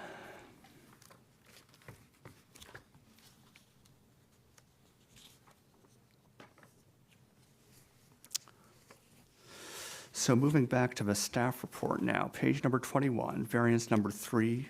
Granting the variance will not adversely affect the interests of the public or the interests of residents and property owners in the vicinity of the premises in question. I think that moving the pole sign would potentially run into that issue because they would have to figure out where all the lines are for where it got moved to, and potentially run into the issue of, damaging fiber optic or electrical lines that are moving through the other planters. But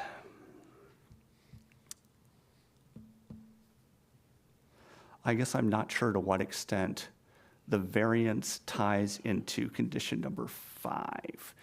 For finding number 3, are we allowed to consider the factors of condition number 5 as part of finding number 3, or is that separate?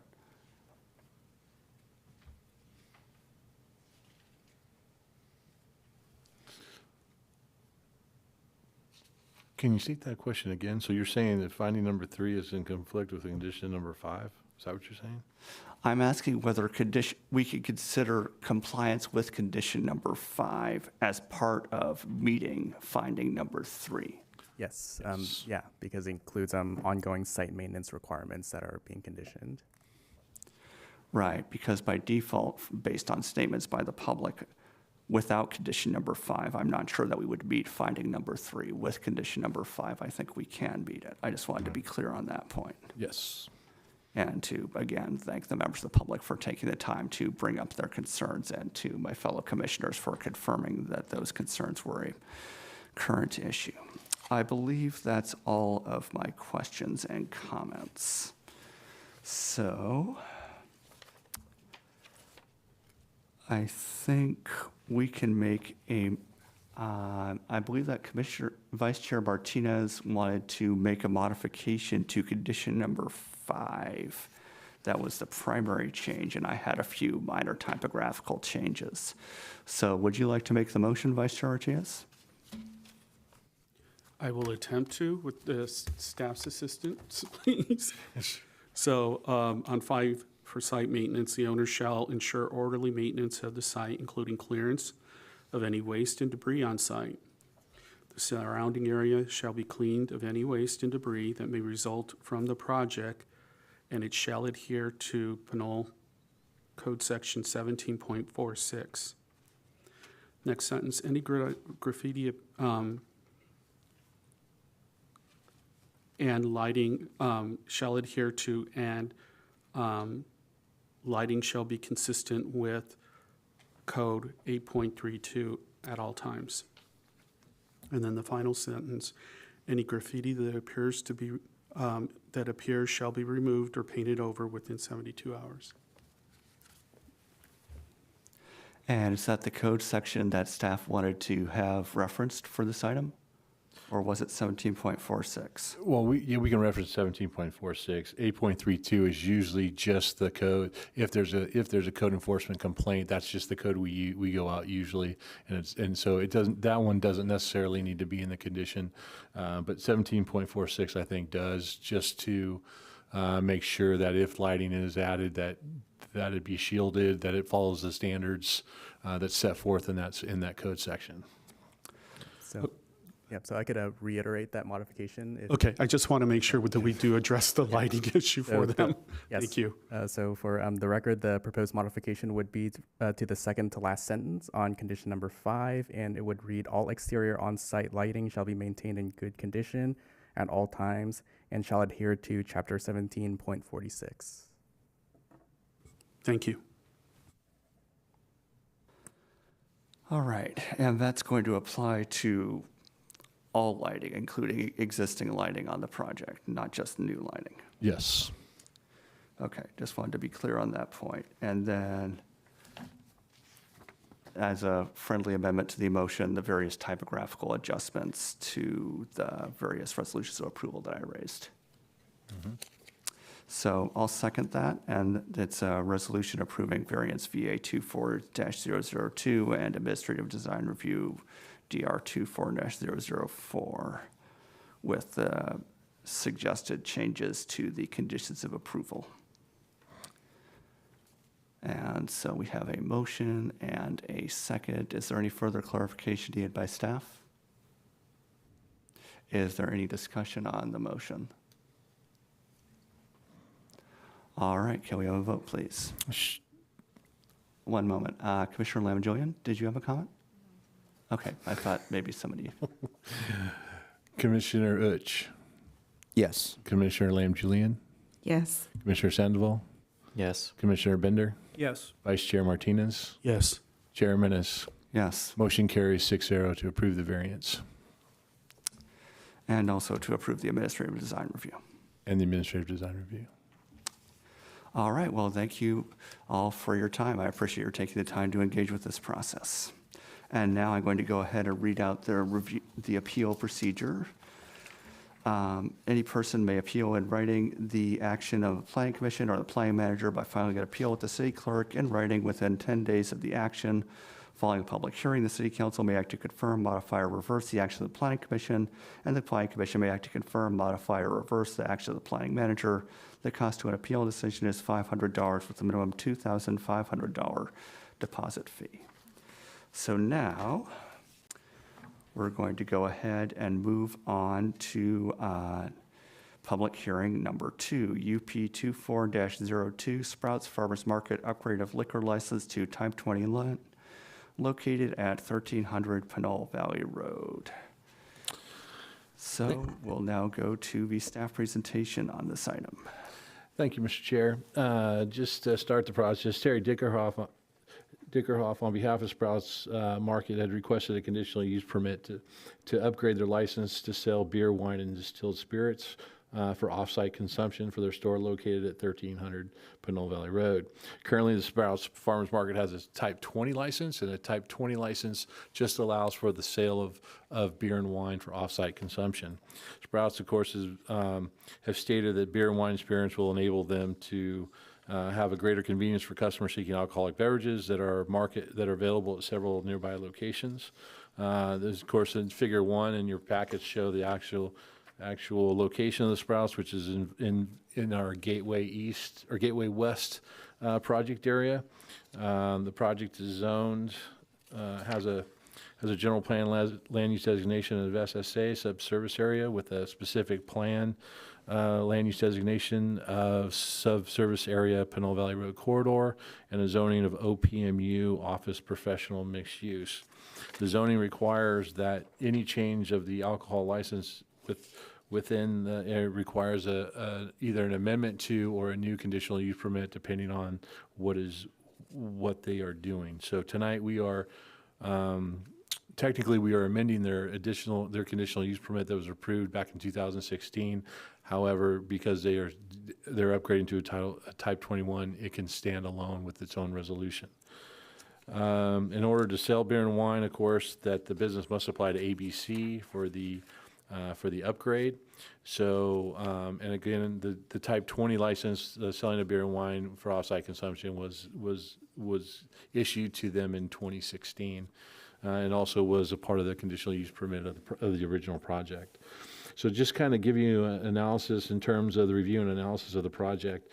Alcohol sales within the Pinole Valley Road corridor, or the OPMU zone district of the 3 corridor specific plan, requires a business to obtain a conditional use permit for the purpose of allowing for alcohol sales.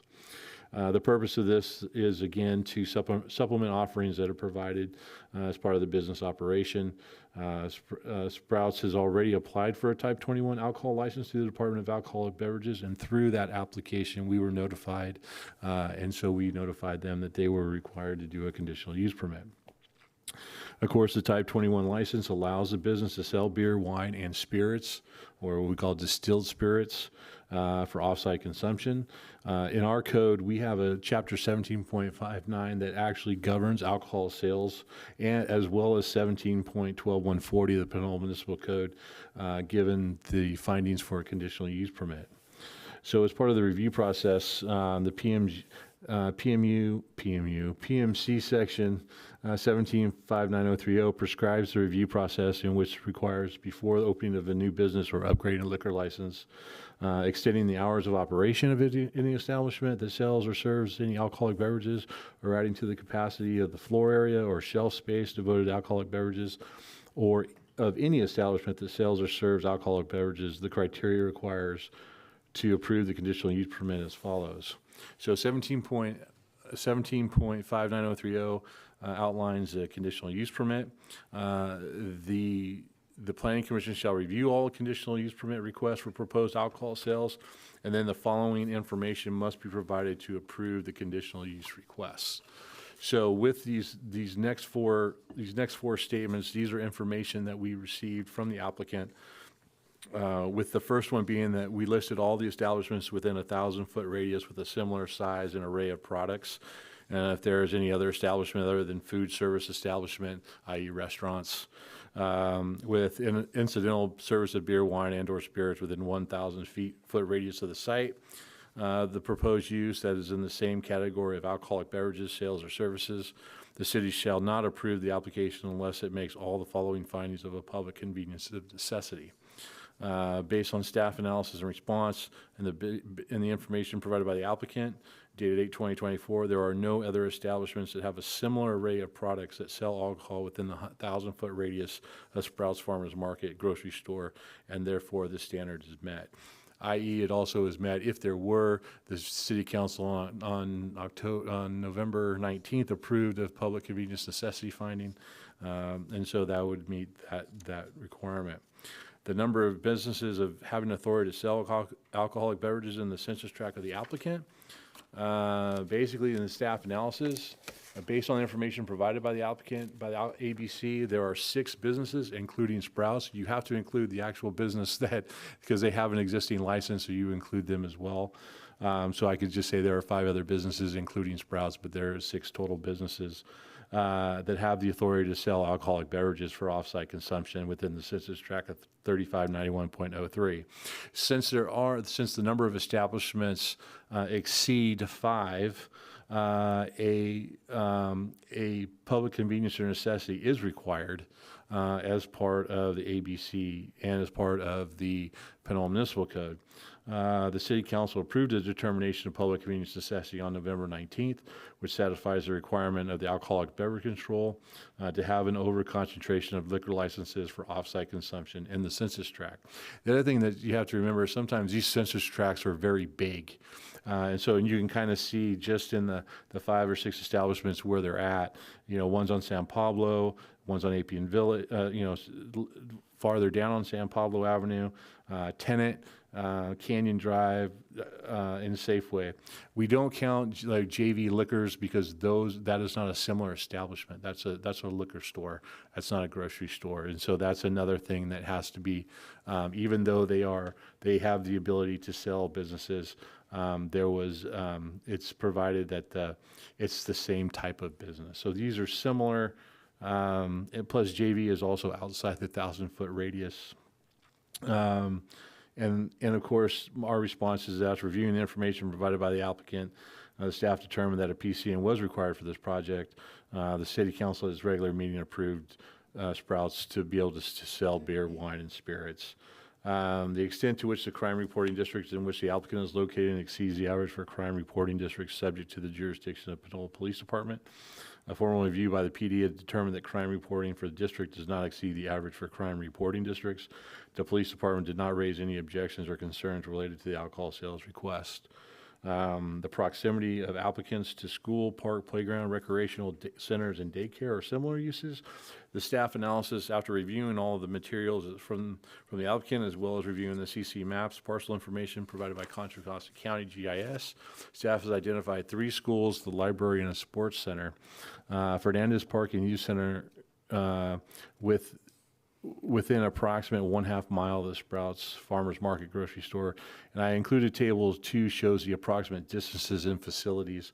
Collins Elementary, of course, is right across the street, serves on the backside of the Sprouts Market, but everything else is outside of 1,500 feet. So everything's more than even a 1/4 mile or farther away.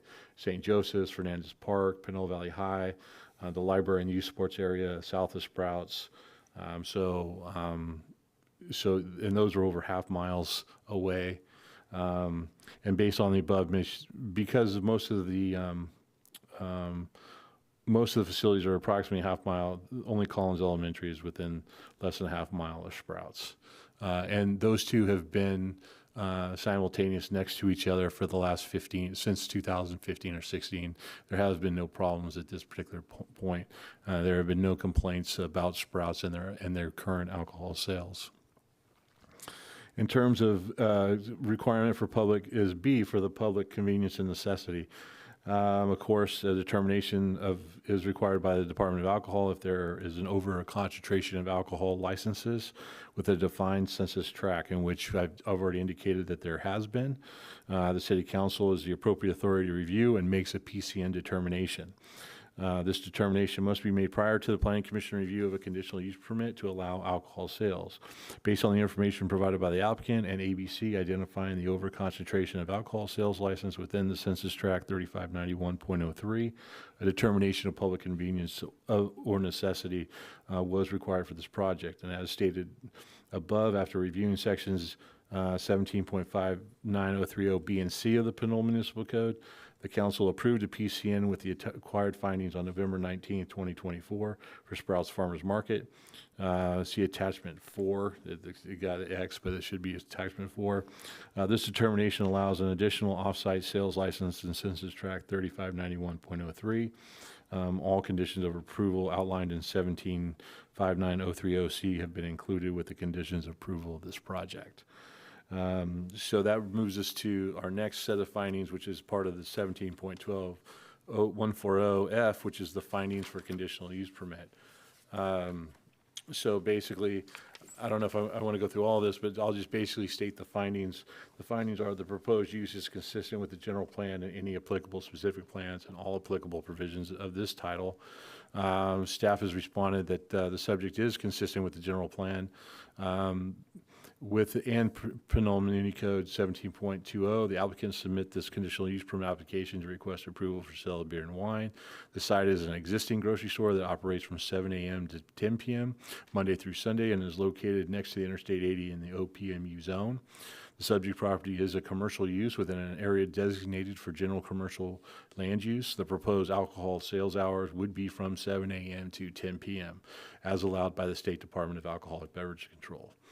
There are no changes being requested with this application to the premises, footprint, or its current operations, other than the applicant's request to add the incidental sale of beer, wine, and spirits for off-site consumption.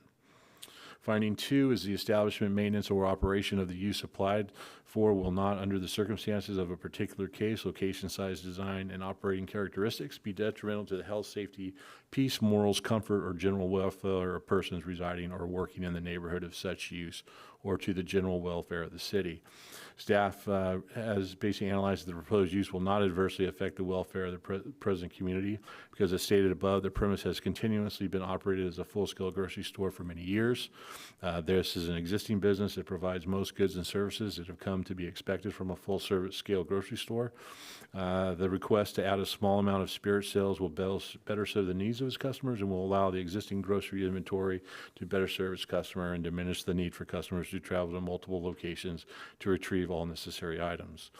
The subject property is a commercial use within the area designated for general commercial land use and has been operating the neighborhood grocery store as a one-stop shopping experience for its customers and the surrounding neighborhood. Approval for adding the incidental sale of beer, wine, and spirits would ensure the applicant's ability to continue providing this desired convenience to the surrounding community. This business has been a long-standing anchor in the shopping center, and the applicant will continue to operate and improve the store with this goal.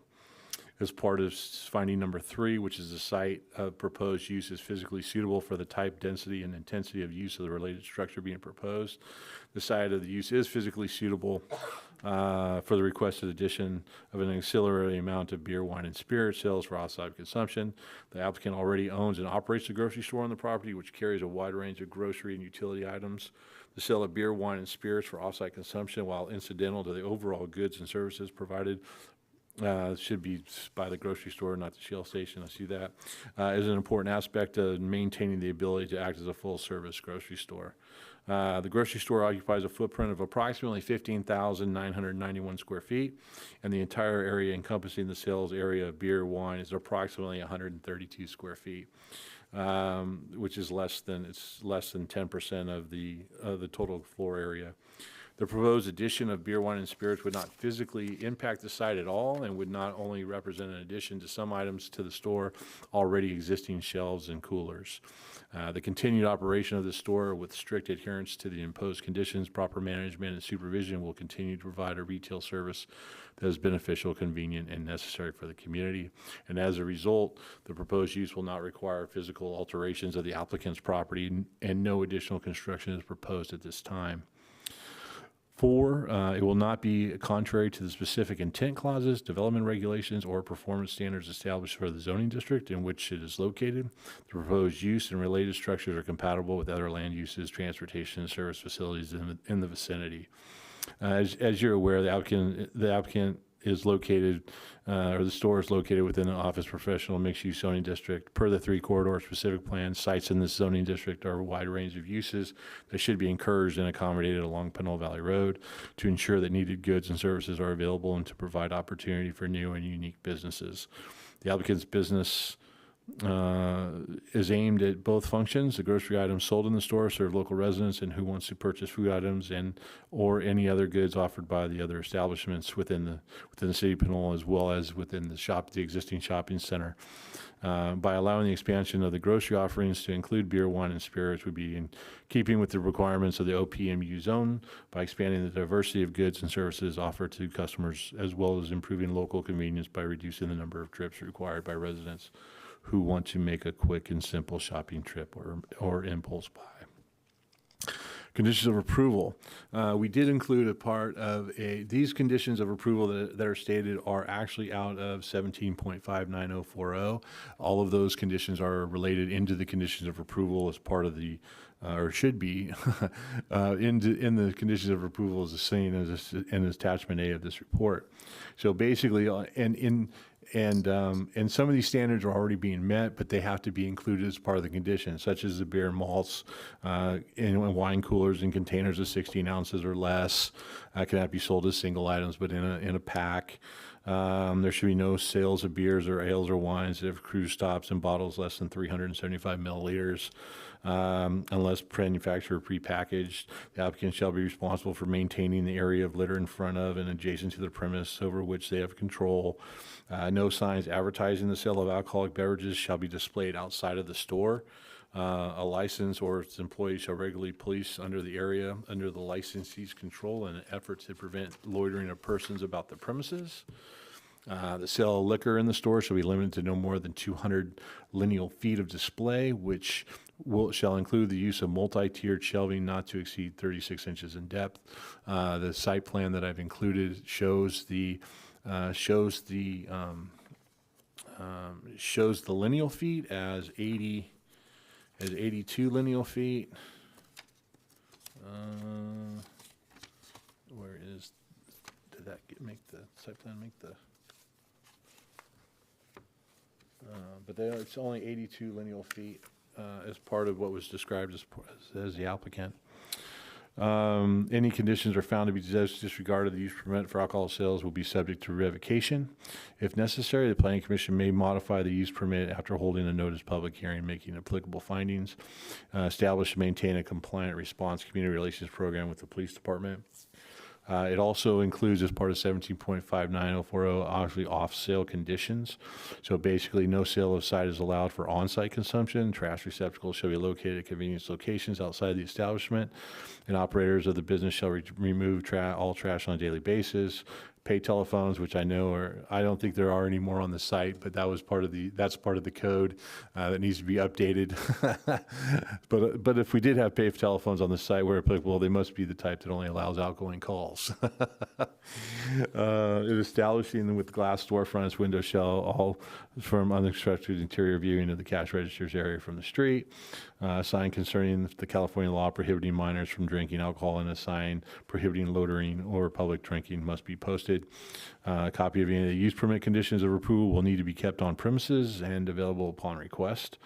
And then all employees shall receive responsible beverage service training, and any employee on duty between 10 p.m. and 2 a.m. will be at least 21 years of age, and documentation of this training shall be retained on their premise and made available upon request. With the store being only open from 7 a.m. to 10 p.m., the responsible beverage service training we'll probably still we'll want to do that, and the police department usually likes to have that done even though they won't be open during those hours.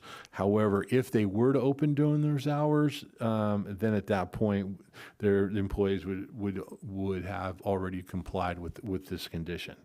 And of course, make attempts to limit alcohol-related problems would negatively impact those living or working in the neighborhood. In addition to the conditions mentioned above, staff has included within Exhibit A of the proposed resolution security-related conditions of approval, calling for updating the business emergency information form and holding on-site training events with the police department prior to the commencement of alcohol sales. These security-related conditions have been discussed with the applicant, and the applicant has no objection. The project is environmentally is categorically exempt from per section 15301 existing facilities of the California Environmental Quality Act, and is that it consists of no physical expansion of the existing business within the commercial building.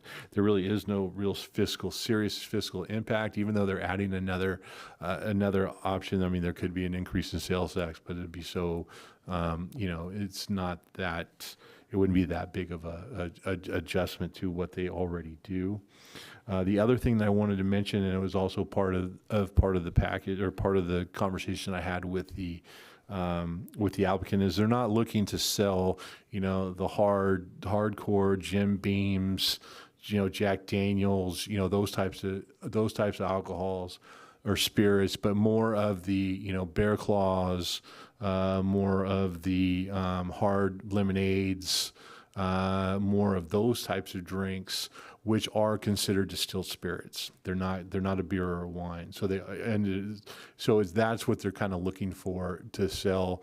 At least that's what's been told to us. So they're not looking to load up on all the Smirnoffs and all the Grey Goose and all that kind of stuff. At least to my knowledge, I mean they might, but the Type 21 does allow them to do that. However, at least it's been verified to staff that that's not what they're looking for. They're looking for more of the newer style drinks, the Bear Claws, the hard lemonades, those types of seltzer drink, those alcoholic seltzer, the margarita stuff. So, what's that? Yeah, White Claw, Bear Claw, White Claw. Yeah, the whole thing. You notice I'm really up to date on all that stuff. So I just stick with the beer and wine. So anyway, that ends staff's presentation. If you have any questions, the applicant is here to answer any questions. So that ends my presentation. Thank you. All right, so before the applicant's presentation, let's go ahead and go over commission questions to staff. So Commissioner Sandoval, do you have any questions for staff? No questions. Commissioner Lam-Julian, do you have any questions for staff? Yes, just a point of clarification. I know that I brought this question up when Shell was looking for their to switch their license. It's just, what is the average crime for the reporting, so then we know what that threshold is, or is just about what we're looking at, they didn't exceed it, just for clarification? That I'd have to. I didn't get that. I apologize. I didn't get that number. I did ask, because we did have that. I did have the conversation with them regarding Anabi and that, and they said that's a whole different area than where Sprouts is in terms of retail environment and that. So I can get those numbers for you. I can send those to you. But he said that when I talked to the commanders, they were like, yeah, Sprouts is not an issue. Sprouts is, and because the center is a lot smaller than any of the other centers of even where Anabi is, that's a whole big area of commercial. Whereas over here in Sprouts, it's a smaller, and it's right across the street from Kaiser Permanente. So it just lends itself to a different area. And once 5 o'clock comes, a lot of that area kind of clears out. Whereas the other commercial areas are still active, very active until 10, 11, 12 o'clock at night. So, but I can get you those numbers if you need them. Okay, thank you. I'm complete. All right, Commissioner Bender, do you have any questions for staff? I only have one question. It's on the conditions of approval. It's the last one, number 27, on page 55 of 88. About the coolers containing alcohol shall be locked between 2 a.m. and 6 a.m. Yeah, we include. Yeah, the stores aren't going to be open, so they don't necessarily need to be locked since the store. However, if they were to, I included that condition that if for whatever reason Sprouts decides that they want to go open 24 hours or any type of that nature, that they would have to lock their stuff between 2 a.m. and 6 a.m. So that was just kind of a a condition that even though I know they're not open 24 hours, I wanted to include just, you never know what business plan comes in that, in the future, but if they do, then I've got it covered in this conditional use permit. Thank you. Commissioner Oosh, do you have any questions for staff? No question, no comments. Vice Chair Martinez, do you have any questions for staff? Yes, I do. Thank you, Chair Manis. Folks, is it possible to add maybe between line items 18 and 19 that we add additional signage that help us be in compliance with California Health and Safety Code 114259.5, which mandates that there are no animals allowed except for service animals, and require that under the approval, those signs be placed at each entrance with the height of 3 to 4 feet tall, so it's very clear that only service animals are allowed in these stores. It could also note that emotional support animals are not service animals according to Title II of the Americans with Disabilities Act. The task performed by a service animal must be directly related to an individual's disability. So if we could add very strong language on that conditions of approval to ensure that this particular location remains in strong compliance with that law, I would greatly appreciate that. And that would be a requirement I would strongly ask for, team. Thank you. Question to staff. Are we permitted to add that sort of condition to this conditional use permit? Actually, I mean, that's something that we would have to go to the store directly. That's something that's because it's outside of the conditional use permit for the alcohol, but we can go to the store directly and get that, make sure that those, because I think all of the stores must carry those signs. I don't know if they do right now. I haven't checked for that actually, but I think I saw at least one sign that was somewhat similar to that. I remember seeing a sign that looked like there was a service dog on it when I went by Sprouts earlier today, but yeah, so that's something that we would need to go to the store directly to do. That wouldn't be associated with this conditional use permit. Okay, if it can't be added to this, how do we ensure that that is a hard requirement that they're adhering to? Okay. It doesn't seem to be a training issue when brought up to the managers of this facility. Yeah, I mean, we would have to. Problem. Yeah, I mean, what we could do is through their training that they would need to go through with PD, we can include. I'll talk to the commanders and make sure that they understand that as well. Or at least mention to them that they need to make sure that those signs are up and need to be coordinated with the store. But yeah, that's something we can do, and as part of code enforcement as well. That's another item that we could go to code enforcement because believe it or not, we've had that issue come up on the Fitzgerald side with some of the stores with animals going in the stores. So that's something that I can bring up to Sarah and make sure that they have those signs up there. Okay, so if I hear you correct, we don't have the ability to add it as a requirement in this? Not with this, because it doesn't have anything to do with selling alcohol or it doesn't have anything to do with buying alcohol or anything of that nature. So that's why I can't add that. Understood. Thank you. Mm-hmm. I would note, however, Vice Chair Martinez, that you probably can bring up this concern to the applicant after they make their presentation, assuming they do so. Thank you. So, I've got a few questions for staff about the conditions of approval. Mm-hmm. It looks like several of them are duplicative. Like, for example, condition number 17 says no sale of alcohol is allowed for on-site consumption. Mm-hmm. And then if you go to, say, condition number 9, it says applicant shall obtain the applicable license and no alcohol shall be sold for on-site consumption. And if you go to condition number 3, it's just saying, again, there shall be no sale of alcohol for on-site consumption. Right. So why do we have an identical condition twice and a similar condition 3 times? In most cases, let me pull up the condition itself. Because even though they're the same condition, sometimes it's just a little different nuance that's included. Actually, I think 3 and 9 can be taken off because 9, that's the exact same condition as condition number 9. So number 3 can come off. Yeah, because I was going to say 3 and 17 look like they're identical. 3 and 17, I'm sorry, yes. I'm sorry, I was looking at the wrong. 3 and 17, yes.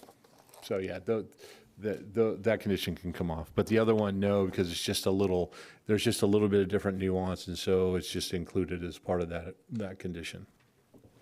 Okay, and then I also had a question.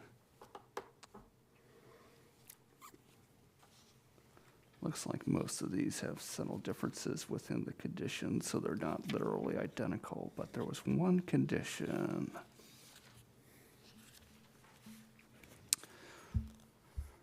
Right, so condition number 24, it's talking about establishments with glass storefronts.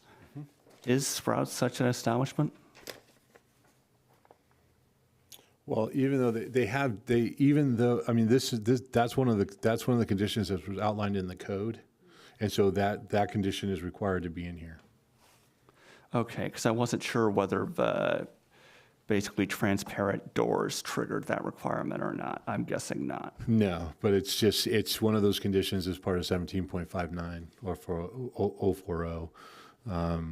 So they just need to make sure because that's included in there. So that's why it's in there. Okay, and then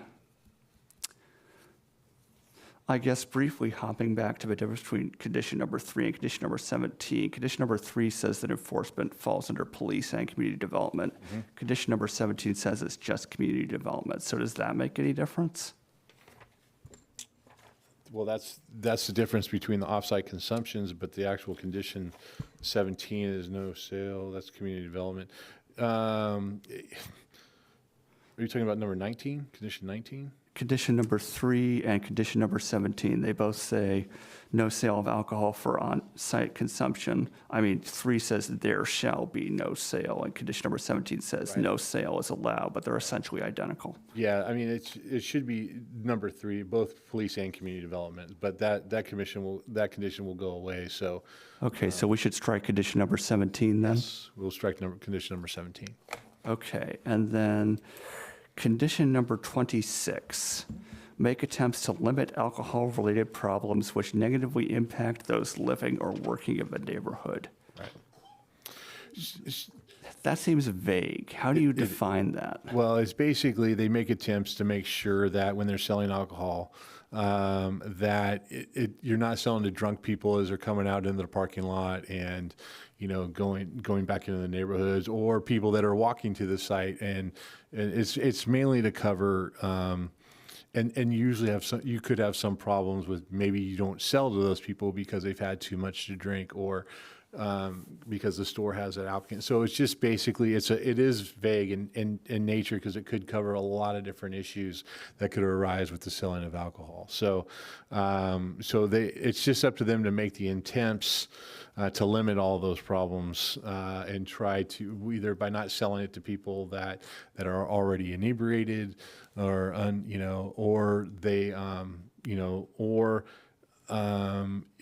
if they're being loud in the parking lot, they've got their security to call the police and they have the requirement to make that attempt to do that. It just can't happen. They have to make some attempt to make sure that the problems that they limit those problems as much as they can.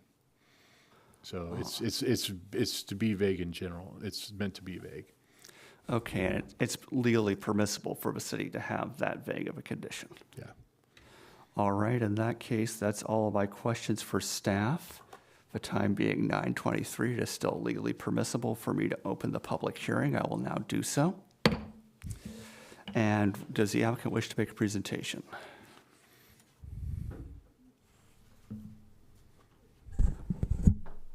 Hi. Terry Dickeroff, thank you for your time. Thank you very much, staff, for all that you've done over the last several months to get to this point. So I don't have a presentation per se. I think David did a great job outlining everything that I had in my findings as well as what he added. So I just wanted to make a couple of quick comments. One, we really appreciate the opportunity to have this upgrade in license. We've chosen a few select cities in the state of California to roll this program out. Typically, Sprouts is a beer and wine only across the United States. And so this is something that we're trying over the next several months in some of these California cities. So it'll be really interesting to see how it fares and if it is a success. And as Dave pointed out, you're not going to go in and get a handle of alcohol. This is purely, I don't know how many of you have been in the Sprouts, but it's very similar to the offerings that they already have, but including the spirits. So where you can get a little pack of wine coolers, now you can get a pack of Topo Chicos, which is considered a distilled spirit. So that's truly the intent. I also had just a couple of questions on the conditions. So on number 14, the condition in the findings was a little bit different than the condition in the conditions of approval. And I think, Dave, you outlined what the intent was here, but it says no more than 200 and then in parentheses, 84 lineal feet of display. So I didn't know if that meant all of the shelves counted up or if it is just a broad 80 or 200 lineal feet, and then we can have multiple shelves of... Yes, I mean, it's the lineal footage Okay. is the maximum lineal footage, and you can have up to, I think, well, you've proposed, like, I think 3 or 4 shelves with the depths of 22 inches deep, so those are all within the standard that we have in our code, so... Okay, excellent, because we have 66 lineal feet existing, and that won't change, as you pointed out. Right. We're not increasing the footprint of the alcohol sales. It is going to fit within what we already have. But I just wanted to make sure that it wasn't 84 and that included all the shelving, because we would be out of compliance then. Yeah, no. Okay, perfect. And then on number 15, it says beer, malt beverages, and wine coolers can't be sold in containers of 16 ounces or less. Right. We have one product that is sake, so it is I'm probably going to butcher this word, but it's the Gikiken ice cap. It's a sake, it's a smaller single-serve sake that has the sake cup on top, so it's all integrated. So I didn't know if sake would be considered beer, malt beverage, or wine cooler. Under ABC, you can sell sake as wine, so under a type 20, you can sell sake. Is that going to be within the possibilities? And I know that's really specific to a very broad condition, but I just want to make sure that we don't go into this failing.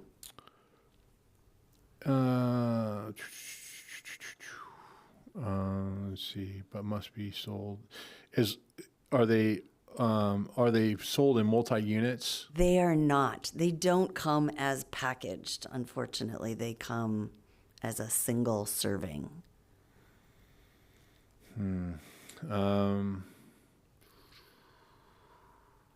That's going to be a little tight. Okay. Yeah, only because if we start singling out products, Yeah. then that just gets into, well, you can do it for sake, but you can't do it for, 2020, or you know what I mean? I mean, it just gets a little, I mean, if they sold in packets, then it wouldn't be a deal. If you were able to at the store package them all together, then yeah. I mean, I know they don't maybe come in, or manufacture prepackaged, but if you could find a way to do that, then you could sell it that way, yes. Okay, yeah, that was what I was going to say, is I'll work with operations and see if they can do something like they do at Bevmo, where you mix and match different items. Okay. And then and I think several people have touched on this, our coolers don't lock.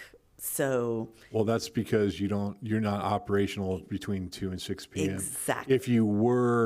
And that's, like I said, that condition is if you were to open from 2 to 6 a.m., then you would be required to get locking coolers and all of that. So that's kind of I'll just say a preemptive condition. Okay.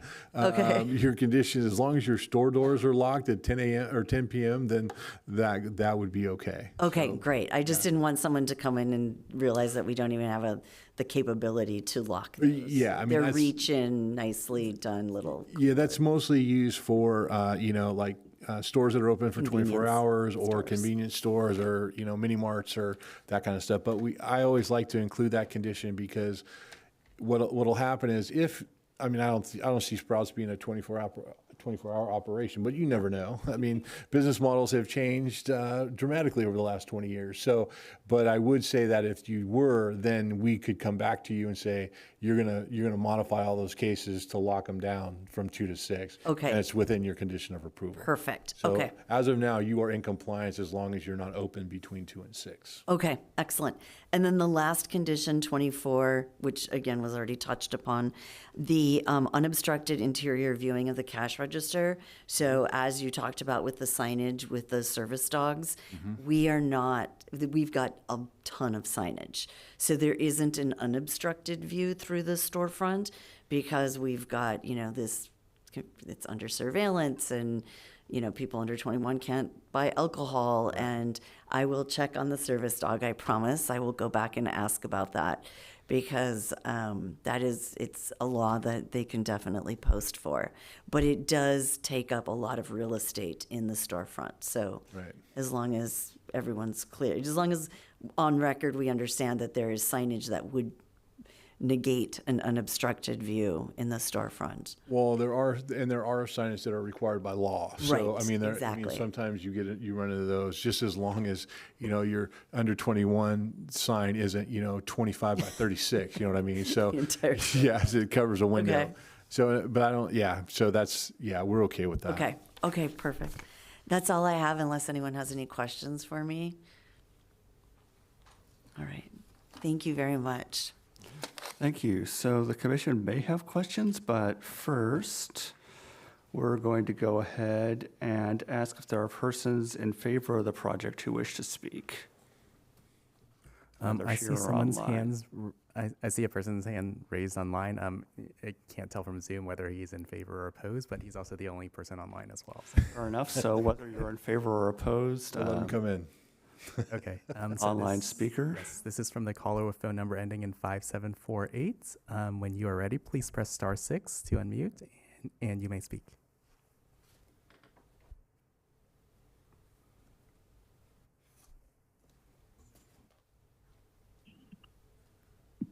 Hello, can you hear me? Yes, we can hear you. Go ahead. I'm basically opposed to the project of expanding alcohol licensing to Sprout Store in that location for several reasons. So shall I hold comment? Let's hold comment till later. No, this would be the appropriate point to bring up any opposition you have to the project. All right.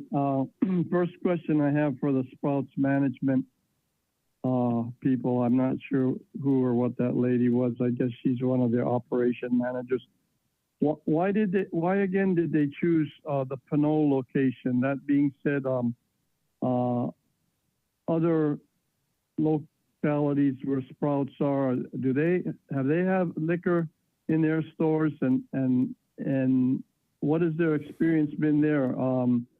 Like Albany, which is borderline a college town, so to speak, for Berkeley and El Cerrito, and Walnut Creek, which has a lot of younger people there, and those stores, I might ask, say, are higher volume stores than Pinole, but then there's one in San Rafael, and I think it's comparable to Pinole, and there's that in Marin County, but they have a different class of trade there. Can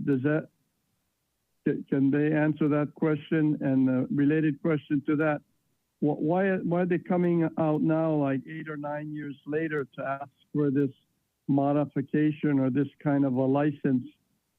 Did they not apply for it before, and or did the city turn them down before initially? So how was Pinole selected as one of the good, bad, or chosen number of stores to move forward with this program? And next, that store is pretty much sandwiched in between a young grade school next door, right across the street, and it's right near an open creek. And I know homeless people sometimes camp out or hang out behind the bowling alley adjacent to the creek. And there's a lot of riffraff that goes on around the bowling alley with younger people there, like in their 20s and teens, you know. And so I don't think that's a good location to expand beer, more than beer and alcohol that the bowling alley has. So not, you know, and they've had several incidents with juvenile delinquents and other people there, crime perpetrators, but the police department is going to turn a blind eye to that in the city. They had 2 or 3 shootings and stabbings. They had several people that were accosted in the parking lot. Maybe the lighting wasn't good, but they don't have security there. So if they do get permitted tonight, I would say they have security there in front of their store, especially in the PM, afternoon, evening hours till 10 p.m. There was a lady that got assaulted in the parking lot. Her purse got ripped off and her groceries got stolen in that Sprouts parking lot because it's right next to the I-80 on-ramp as well. And that's a serious concern that I think the general public has, and I have, not to mention the littering that goes on with that. Granted, they were able to get the trash cans put up along the creek there, thanks to one lady and her group. I guess it takes an army or a village to get that done with fencing and additional trash cans, but we couldn't get them out in Pinole Valley Park or You have out there 45 by the seconds barbecue remaining.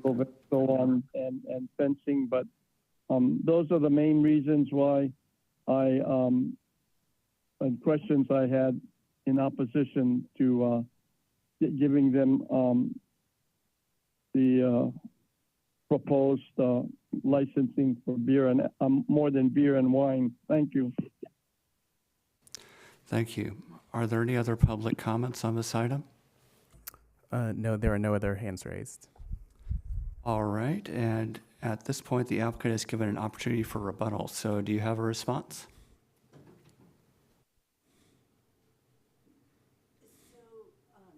Typically, Sprouts does not sell alcohol, as I stated. However, we are expanding in some cities in California. Some cities do not require CUPs or PCNs. So it just depends on the city. So some of the cities that I am going to expand for this program are cities like Pinole, where we need both a PCN and a CUP. The one that you mentioned in Marin County, it's probably an exaggeration. There are some cities in Marin County that do not require CUPs for alcohol sales. So that particular location, while it does not sell alcohol, that would be another opportunity to expand. The other cities that he mentioned do not have alcohol. That doesn't mean that they won't. We did not apply for alcohol originally when we asked for the CUP. Again, that isn't something that we typically were doing 8 years ago. Was that how long ago it was when we? 8 years ago. You did apply for beer and wine, just not the distilled spirits. Exactly right. We applied for beer and wine, and that was approved. But it's not. We certainly are not trying to do a bait and switch where we come in and get approval and then try to upsell. It was many years ago, and now the model is changing a little bit. As far as the crime goes, I wasn't aware that someone was stabbed in the parking lot or that there were any issues with that. So I'll have to talk to the store manager and see what's happening in that parking lot. It would be good maybe to have a little more information on what's happening. Yeah, well, the bowling alley has they have a type 47 license where they have on-site consumption. So sometimes when they're coming out of the bowling alley, there could be some issues with that. So they've got a totally different licensing, and that's why they weren't mentioned as part of this program, because their licenses are all on-site consumption, not off-site consumption. So, and they have the ability to sell beer, wine, and I'm pretty sure they can sell alcohol at the bowling alley. I think you can get a drink there. So it's a totally different licensing capacity and a totally different dynamic than the Sprouts. That makes sense. There aren't a lot of drunk and disorderly in Sprouts. The alcohol is the back of the store. It's not something that the kids could easily grab and leave the store with. So I think, yes, usually with a restaurant that serves alcohol and the bowling alley, I'm not disparaging the bowling alley. I'm just saying that that's more where you see those types of issues rather than the grocery store. So. Just for your knowledge, though, the Gateway Center shares parking with the bowling alley. So the area over where by the Habit and those areas, it's shared between the two properties. So that's the other thing as well. Okay. And the trash enclosures are all kind of like in the rear of that property. So that whole area kind of behind Habit and there is pretty dark at night usually, and the creek's just on the other side. And we did have a lot of litter issues that we have cleaned up, working with Bowling Alley, working with Gateway, working with the West County Flood Control District, who manages the creek area. So yeah, we've had a lot of issues in the last probably 6 to 8 months. Okay. Over there. Okay. Thank you. Thank you. And I'd like to follow up on the assault of a shopper in the Sprouts parking lot that Mr. Vosbrink mentioned. Does the city have any information on that assault? I would have to check with PD. I mean, I'd have to check with them to see when all that happened. I don't have any information regarding that. Okay, because that seems to me like a more material concern than what's going on by the bowling alley. And if they are a joined parking lot, they're still pretty far away in terms of raw physical space from the bowling alley to Sprouts. Let's see. So with that, I will now close the public hearing. And the commission can now discuss the item among themselves and ask questions of staff and the applicant. So, Commissioner Bender, do you have any questions for the applicant or comments on her pronunciation? No questions or comments. Commissioner Uch, do you have any questions or comments? No question or comments. Commissioner Sandoval, do you have any questions or comments? No questions or comments. Commissioner Lamb-Julia, do you have any questions or comments? Just a quick comment for Ms. Terry. My son, we were there when you first opened, and he got a little tiny Sprouts T-shirt. And I just want to lift up the staff there are phenomenal. They are so attentive. So just a little person knocks over a jar or some fruit, get liberated. They are just on it, and they are just really on top of it. Just really, really good folks. Exceptional service. I'm complete. Thank you. Vice Chair Martinez? Ms. Terry, thank you for coming in tonight. We're excited about your new business model, and we wish you much success with rolling this out, not just here, but if it becomes a national program. Because as people evolve, new products come to life, and we all want to share that experience. So thank you for bringing that to us. We really appreciate it. And I'm glad we could potentially be part of that journey with you. The only ask that I have, as I mentioned earlier, are those animals in the grocery store. I have personally seen where one of the animals urinated on the floor and it wasn't cleaned up. And so that's where I would really like some training on that with your request that the store manager retrain staff, because it is a health issue and it's a cleanliness issue. There's food in there. And sadly, the offending individual didn't even try to clean it up. So it's like, it makes it a little unpleasant. So if we could touch on some training and get that corrected, I would be really, really grateful. Definitely. Thank you kindly. Okay. And so I think it's a great idea. So I guess my comment is, if we think that, or if we take note that our city council has already approved the PCN back on November 19th, when they applied to city council, I think I would be okay with it at this point. So that would be the only comments I have for you, Chair Menace. Thank you. Thank you, Vice Chair Martinez. And I think I note in response to that, the role of the council and the planning commission is different. The council needs to make, necessary findings for the public convenience necessity because they're looking at the fiscal impacts and all the other things the planning commission isn't allowed to consider. The commission's just considering consistency with the general plan, the safety, morals, general welfare, specific intent clauses, all the usual fun planning commission stuff. So I have a question for Ms. DeGrasse. What's your role with Sprout specifically? I am not in operations at all. Do you want me here? Yeah, if you could. Yes. So I have been a consultant to Sprouts for 21 years now, I think. I've had a relationship with them. So I do all of their land use consulting in the state of California. All right, thank you. Just an item for my curiosity.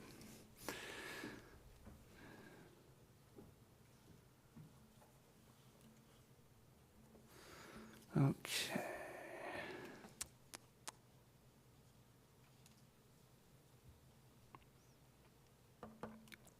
I guess tying back into Mr. Vosspring's concern about the sort of homeless encampment out by the bowling alley, is that within the radius of influence of Sprouts that it needs to be concerned about for the purpose of this license?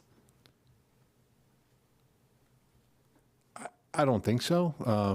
Only because that's kind of a more general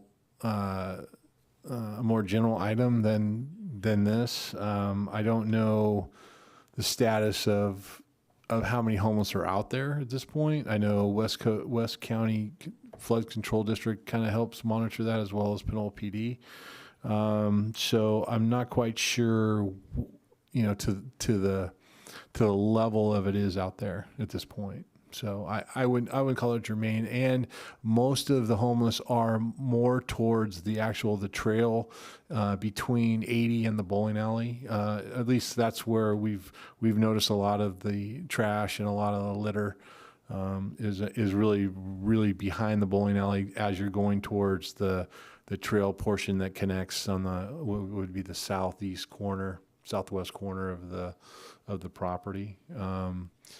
So, because there's access to the bowling alley right there, and I haven't really heard of any other additional, like there's more than 5, 10, 15 people out there. So I've only heard of just sporadic incidents, but that's something I can check with PD to see what the status of homeless is out there.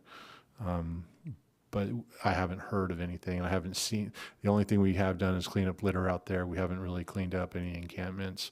There's some Caltrans right away out there that they could also be in, but we haven't seen that. Yeah, honestly, I'm more concerned about, the after effects from that Type 47 license at the bowling alley than I am about the homeless, personally speaking, but I recognize that opinions of the community differ on that point. Right. Let's see. And then I guess finally, with regards to Mr. Vosspring's comment about the proximity of the elementary school, if this were a brand new license, I'd agree that that's a major concern, but given that Sprouts has had the existing license selling broadly similar products for nearly a decade and there have been no complaints from the elementary school, I don't think that adding spirits is likely to change that, frankly. So, with that, I think we've gone through all the various comments. So,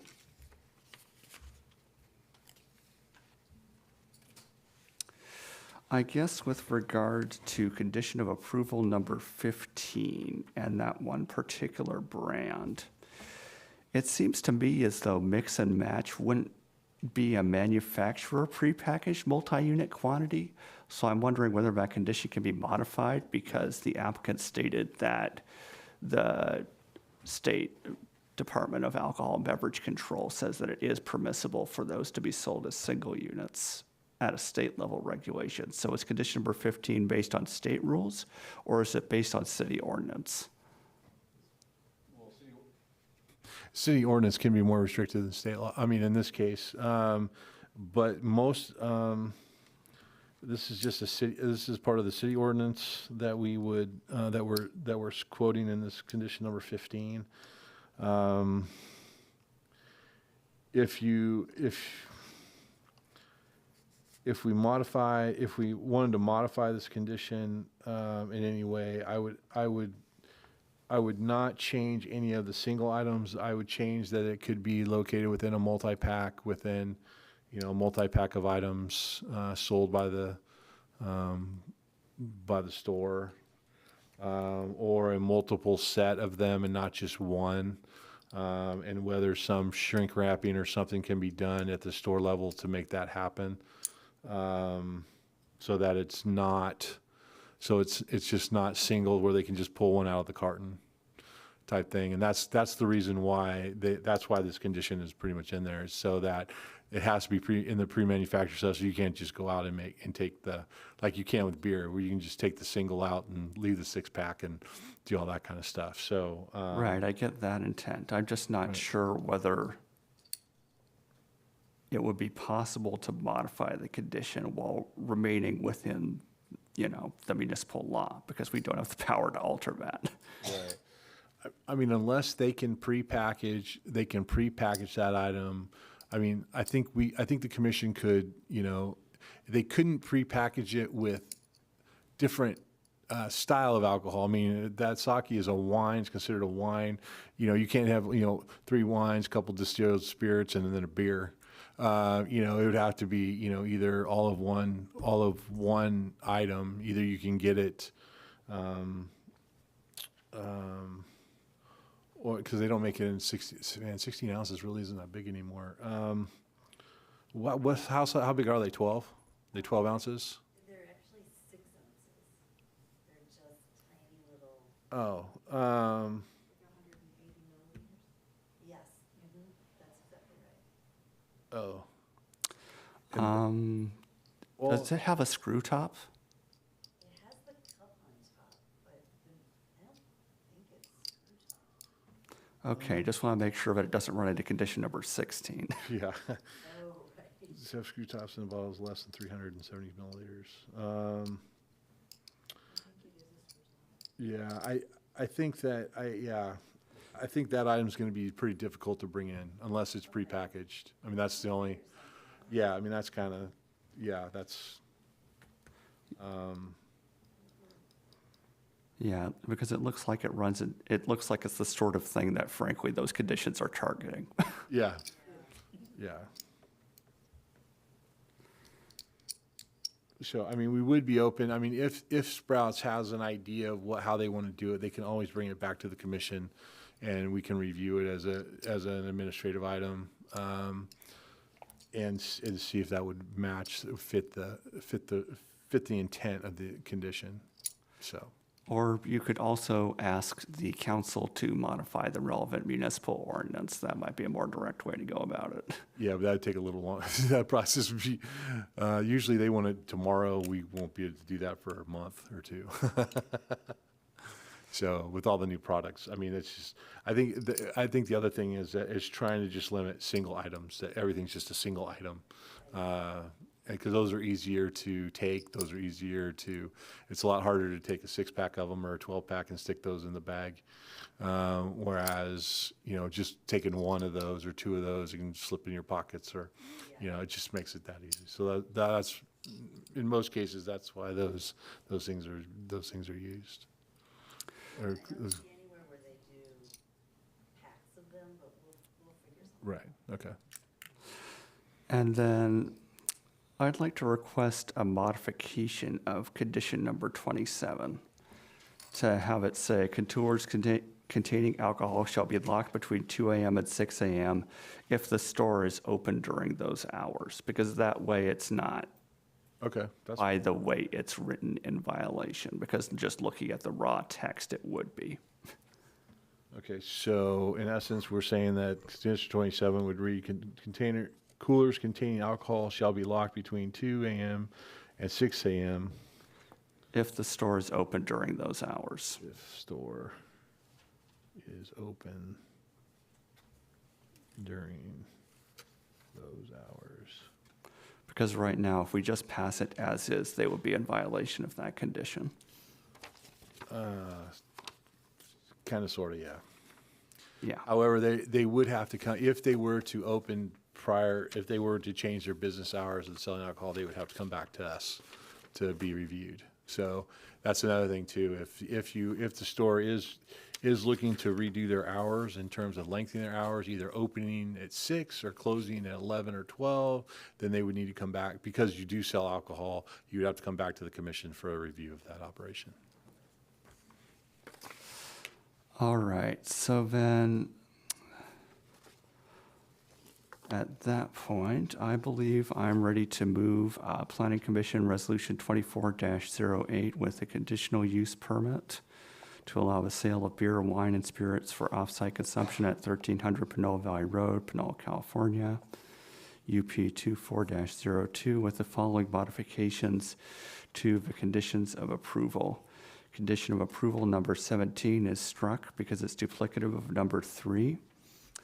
And condition number 27 is modified to read, coolers containing alcohol shall be locked between 2 a.m. and 6 a.m.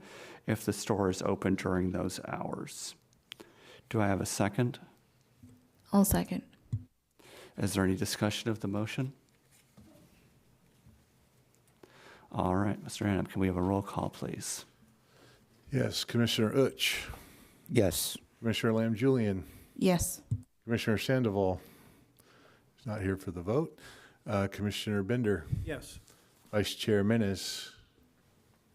Vice Chair Martinez, I'm sorry. Yes. Chair Menes. Yes. Motion carries 5-0. All right, thank you. And now, I guess I would ask Vice Chair Martinez to remain until Commissioner Sandoval returns because we want to maintain a quorum.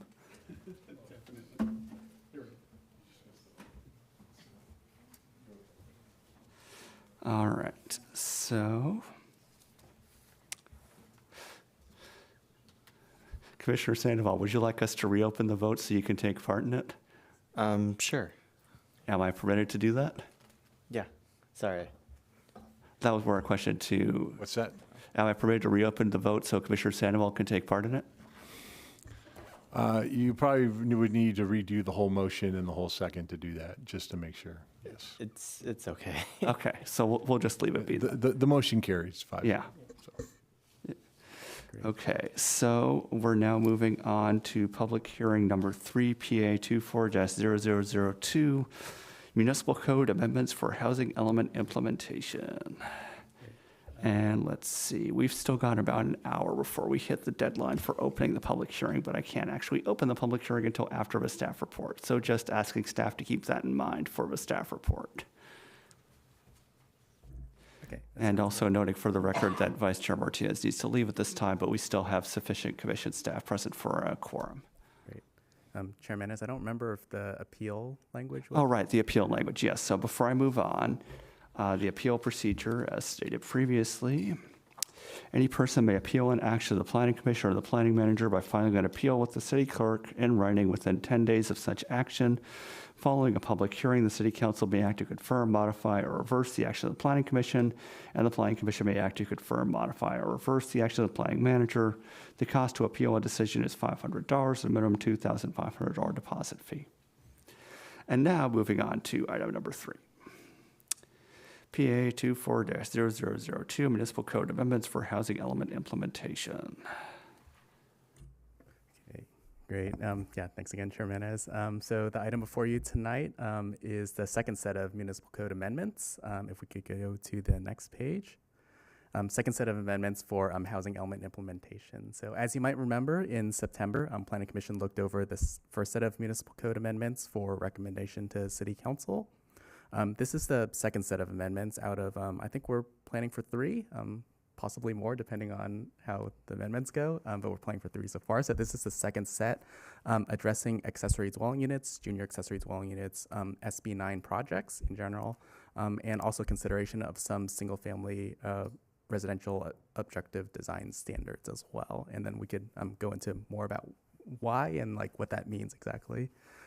So for this set of amendments, they're focused in the Pinole Municipal Code. The zoning code is Title 17 of that code, which these amendments would modify. So under consideration, as mentioned, are ADUs and JADUs, which are currently in Municipal Code Chapter 17.70. Many of these updates are intended to reflect continuing modifications that the state has made to allowance for accessory dwelling units and junior accessory dwelling units. So this is bringing our code up to date to reflect state standards, as well as something that we committed to do as part of our housing element. Also mentioned are SB9 units. SB9 is Senate Bill 9.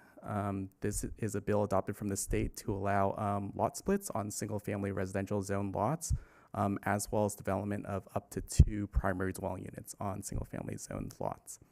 This is a new chapter that would be created in the municipal code. The city currently doesn't have anything, but is implementing state law whenever those types of applications come in.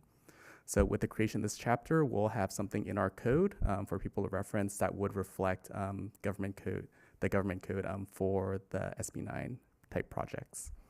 Additionally, some objective single-family residential design standards are being proposed for consideration.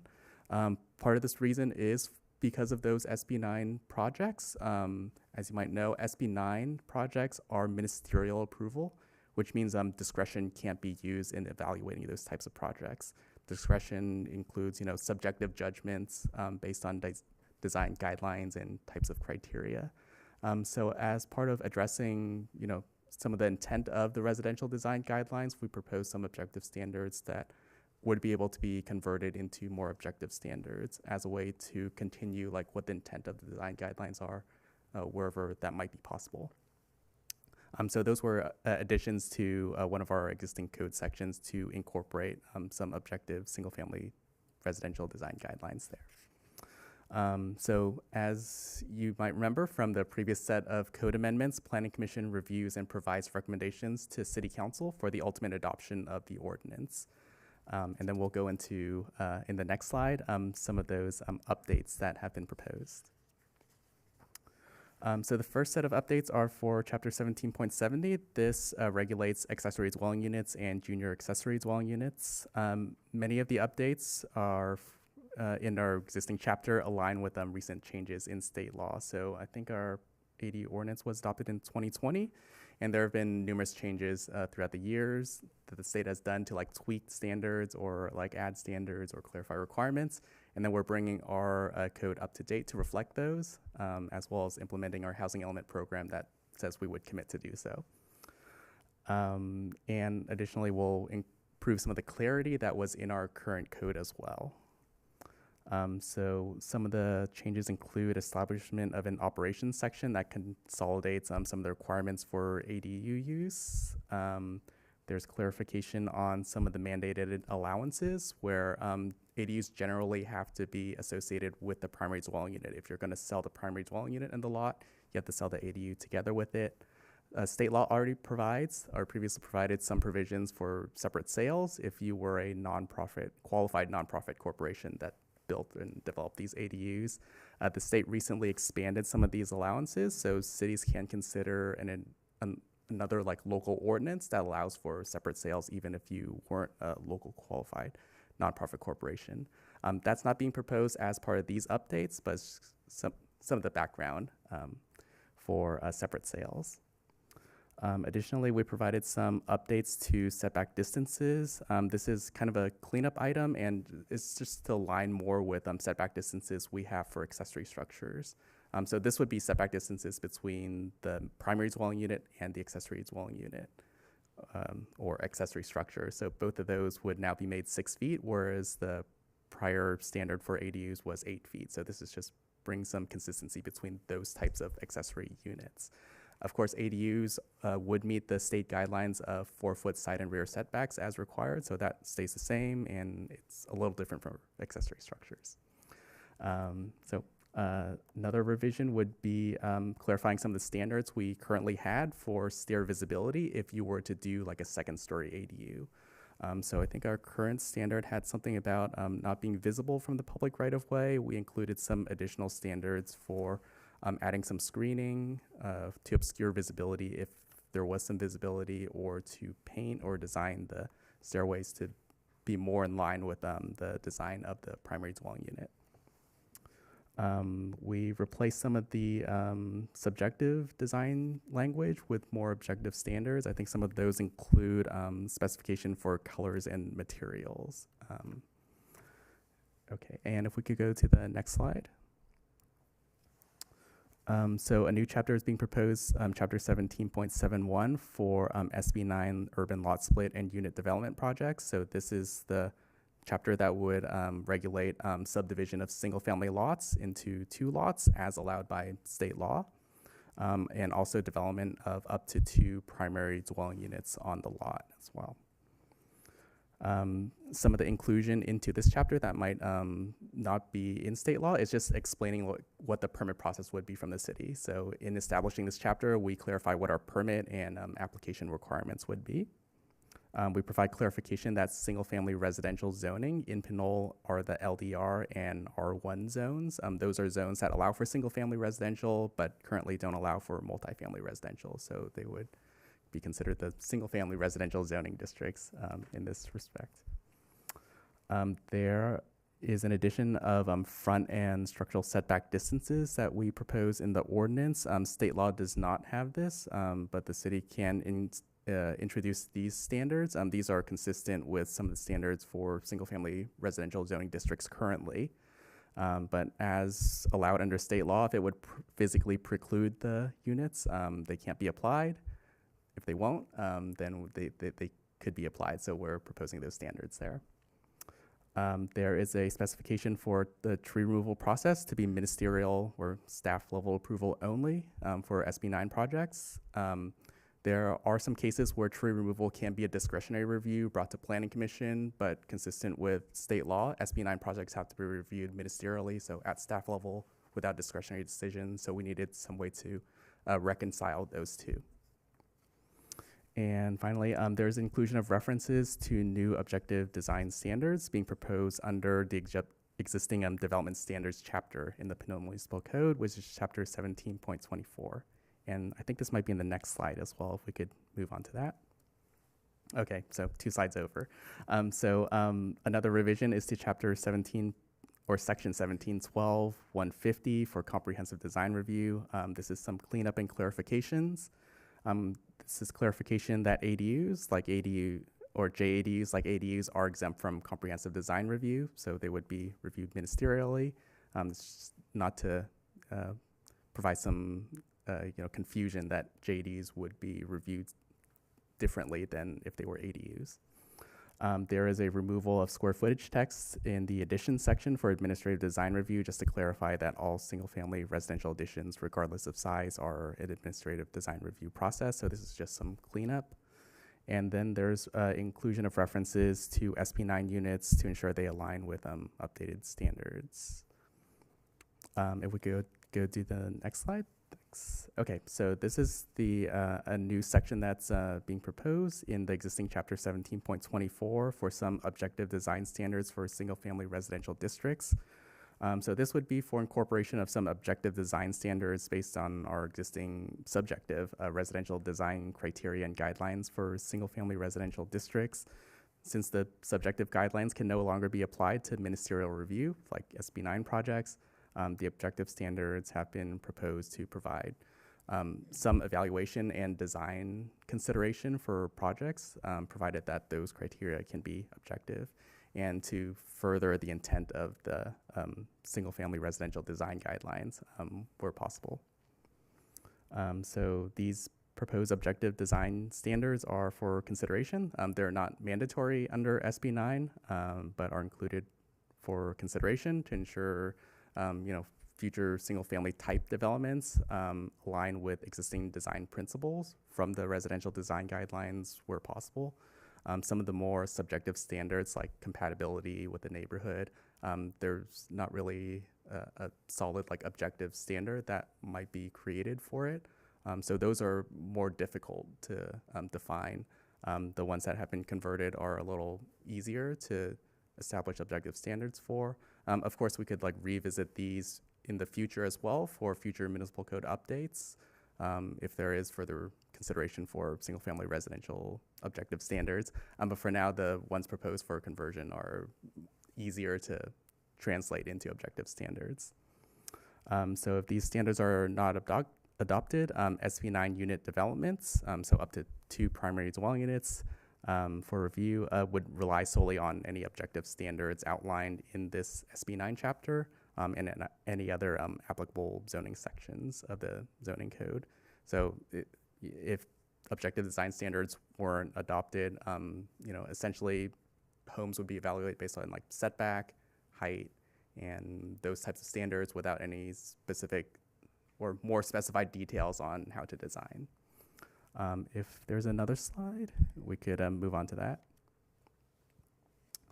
So the recommendation is to adopt the resolution recommending to City Council the adoption of proposed municipal code amendments as provided in the attachment, Exhibit A, with any additional recommendations for revisions provided by Planning Commission.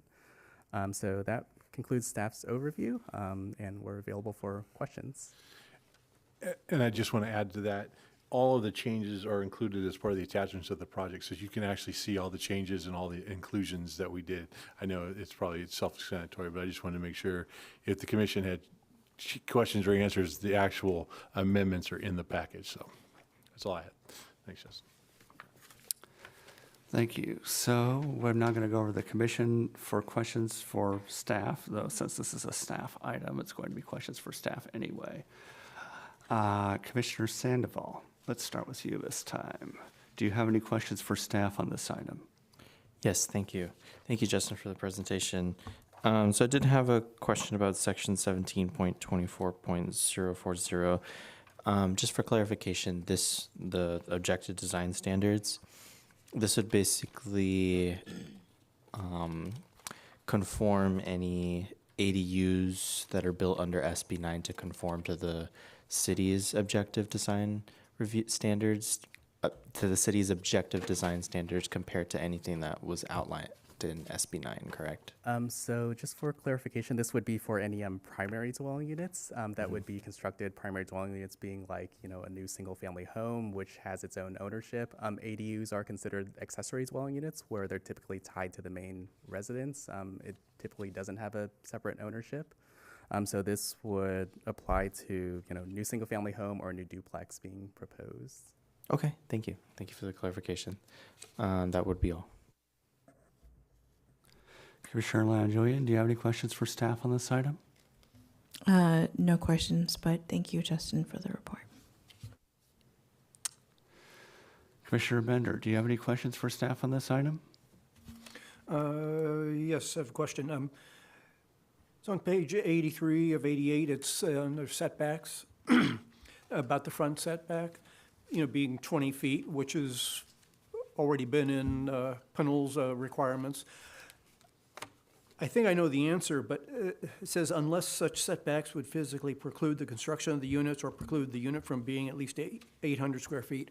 I'm assuming if someone was proposing something and in order for, well, let me put it this way.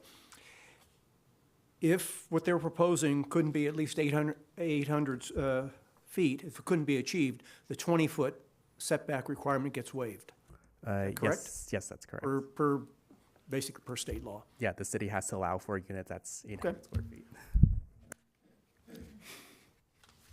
Okay. That's my only question. I have a All right, thank you. Commissioner Hooch, do you have any questions for staff on this item? So I'd like to thank you, Justin, for the presentation. And my question is on the chapter for 17.71 for SB9, the urban lot split and unit development. I know the language says this clearly, but this is mainly just for residential, specifically just for low density residential and R1, so just mostly single family homes, correct? That's correct. That's correct. SB9 only applies to single-family residential zone properties, or single-family residential zoning, or lots with single-family residential zoning. Sorry, that's Got what I it. So it basically doesn't include any like office or commercial uses, right? That's correct. Got it. And out of curiosity, are there already laws in place for like say commercial development to split lots, or that's just? I think there are general subdivision requirements if you wanted to subdivide a commercial lot or anything besides a single-family residential lot. So SB9 is kind of a carve-out to make subdivision of single-family lots easier that the state has provided as an alternative process. You could still use a regular subdivision to subdivide a single-family residential zone lot, but through SB9, it provides a more streamlined process where most of it just kind of goes through staff review, and we're kind of doing a checklist of items to make sure it's meeting development standards. So it takes the discretionary review part. Discretionary review, essentially, if we did another type of subdivision, it might go to planning commission instead. But state law provided this carve out to make it easier for additional units to be developed on single family lots. Got it. That's all my questions. Thank you. Thank you. And since Vice Chair Martinez is no longer with us, it's over to me for my questions. And I'd like to echo my fellow commissioners in thanking you, Consultant Planner Shu, for the work you did on this presentation and putting this entire packet together. I do have a few questions, though. First off,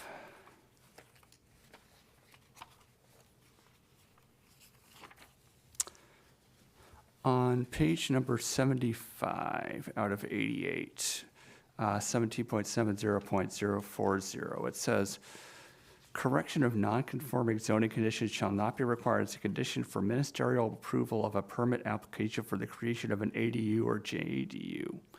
Is that just because state law requires that we do that? That's correct, yes. Okay, because that seems sketchy. Secondly, on page number 76, talking about the exterior access and design B, it seems like it's basically completely reversing what was written there previously, because if I'm reading the various underlines and strikeouts, what was there was, and the ADU shall have its own exterior access, and no exterior stairs to a second story ADU shall be visible from the public right-of-way. Okay. And then, okay, so that's what the issue was. I missed the I think it's a subsection thing. of Part A attaching to Part B, and it looked like it was denegating it, but no, those two going together fixes that. Just didn't quite read closely enough there. Let's see.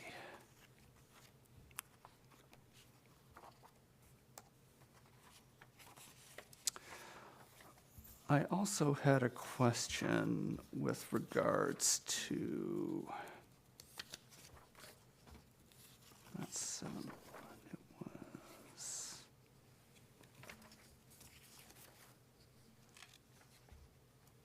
If I can hunt down the relevant segment. Ah, yes. So pages 71 and 72, 17.24.040, the objective design standards.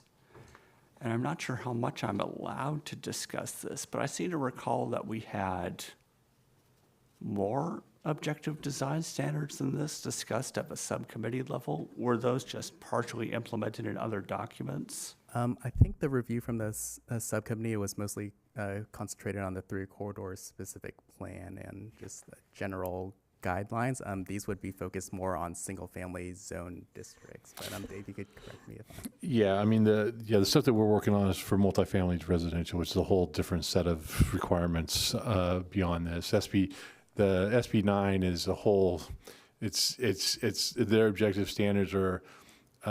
They have to have objective standards. It doesn't mean that they can't be the same or same as what we're proposing for multifamily, but in most cases, because it's a separation of the lots, they have their own kind of separate objective standards. That we've included them as separate standards, so we don't mesh the two.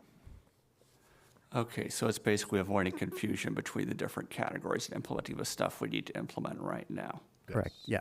SB 9 is focused on single-family residential zoning, whereas the other ones are more multifamily focused. Yeah, and anything, and the funny thing is, anything outside of these SB 9 or multifamilies, non-affordable units, we still have our development standards that are in place currently. So in our zoning code, as well as our 3 corridor specific plan, our other design guidelines that are still applicable, that are outside of these two, the multifamily the affordable housing multifamily projects and the SB 9 single family carve out for that as well.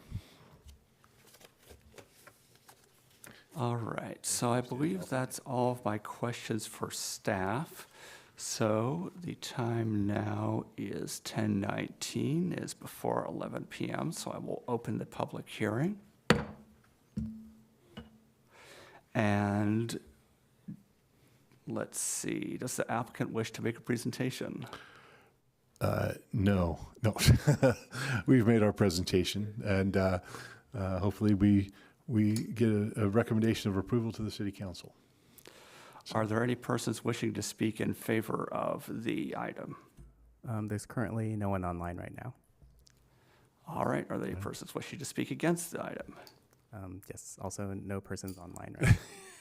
All right, nobody having spoken for or against the item, the applicant does not need to provide a rebuttal, so I will now close the public hearing.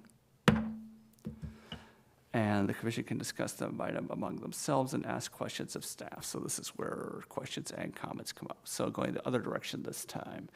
Commissioner Bender, do you have any questions or comments on this item? I just have just basically two comments. One is on page 70 of 88 under development standards. In that very first paragraph, it says, and it's the fourth line, it says also subject to compliance of all adopted uniform building and fire codes. We discussed that on another occasion, earlier meeting, but I would like to point out that on page 81 of 88,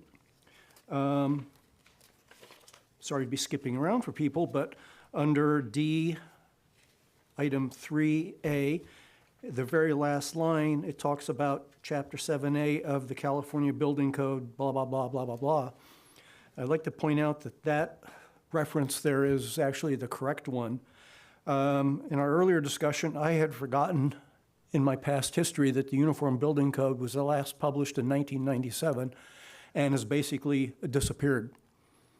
And it was in the case of California, it was almost actually it was a 15-year effort in order to consolidate the codes.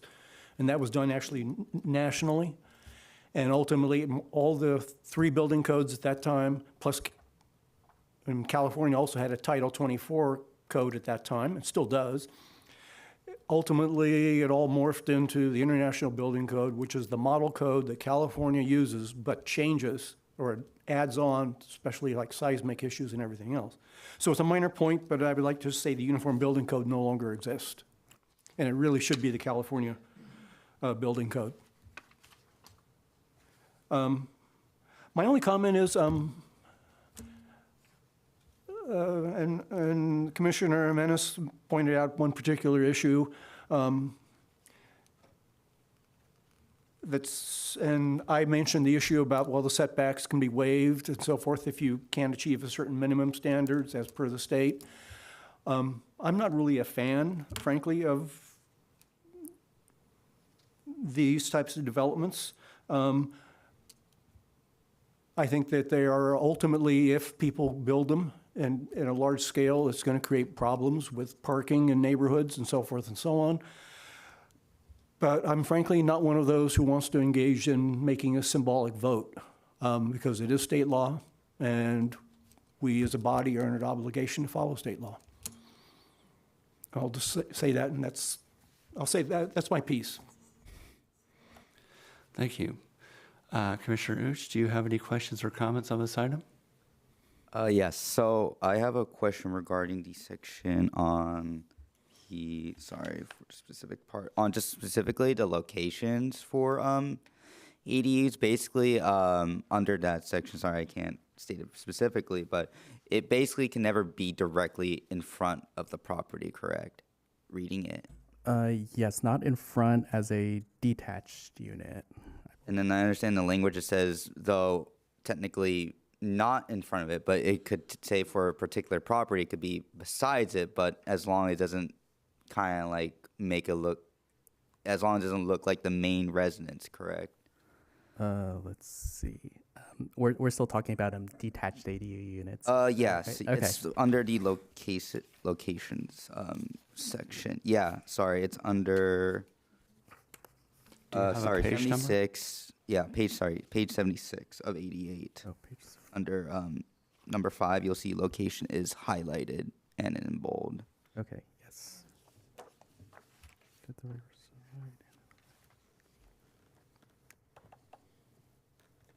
Okay. Yes. So they can be constructed at the side or rear. Again, provided that they meet the side and rear setbacks.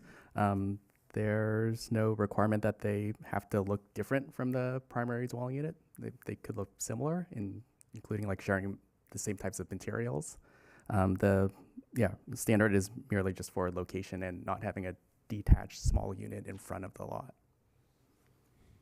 Got it. And sorry, I got another question on the, I believe it's on page 75. Hold on. So I'm looking for, my questions regarding, technically on a property, you can have both a ADU and a JDU, right? Yes, that's correct. But you can't have, you can't have like 2 ADUs, right? Or 2 JDUs. Yeah, state law only requires 1 ADU and 1 JADU. The city could always adopt like a more flexible standard than state law to allow for more ADUs, but we're going by what the state minimum requirement is currently. And if I could interject briefly there, I would note that subunit 2 talks about how multifamily dwelling structures allow for greater than 1 ADU amounts, depending. But for single families, we're saying just 1 ADU and 1 JADU. That's correct. Yeah, single family are the only ones that are eligible to have a JADU. So they could have 1 JADU, 1 ADU. If it were a multifamily property, they could have multiple ADUs attached or within the existing building. Got it. Thank you. And sorry, one last question. Sorry for not being specific on the where the sections are. Technically speaking, ADUs can be 2 stories, right? Yes, that's correct. They have to meet the height standard, which we have 18 feet. Yeah, it's generally 16 feet or 18 feet if it's within a half-mile walking distance of a transit stop or high-quality transit corridor as defined in state law. Got it. And that's all my questions. Thank you. Okay. Thank you. Commissioner Lamajoyan? Or wait, no, did you have a comment? Oh, yeah, just to add on to Commissioner Uch's comment, if the ADU were attached to the main residence, it could, of course, be a second story attached. When it is attached to the residence, it complies with the height limits set for that single-family residential zoning, which is typically 35 feet, I believe, for both of those districts. Thanks for the clarification. Commissioner Lamajoyan, do you have any questions or comments on this item? I do not. Thank you, Chair Menace. Thank you. Commissioner Sandoval, do you have any questions or comments on this item? No further questions or comments. All right, so I do have, I think, one comment on this item. Going out to page number 87 out of 88, the third bullet point on the page where it says the city will reduce the level of approval for a parking reduction or shared parking agreement for a conditional use permit to administrative use permit, which approval by the zoning administrator, which approval reads strangely. Is that supposed to read like which will only require approval, or which will be approved, or I'm not sure what it's trying to say there. Okay, so the city will reduce level of approval. I think it might be a typo. So let's see, city would reduce the level of approval of parking reduction or shared parking agreement from a conditional use permit to an administrative use permit, probably, which is approved by the zoning administrator. Okay. Yeah, the level of review for an administrative use permit is the zoning administrator, which could be the community development director or someone she designates. Got it. It's in the past has been me. No. Yes, and also to note, administrative use permits are discretionary projects, so there are public hearings held, just not with the planning commission. It's with whoever the zoning administrator is, and then we send out notices like a planning commission meeting. It's just not at planning commission itself, if that makes sense. I'm also slightly curious as to how glitter got into these packets, but that's a question for another time. Let's see.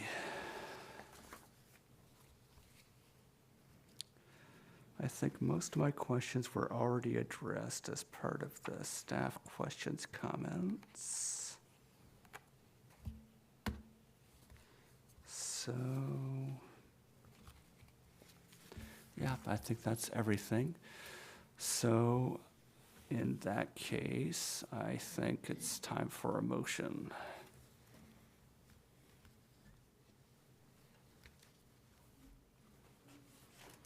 Anybody want to move for resolution 24-09?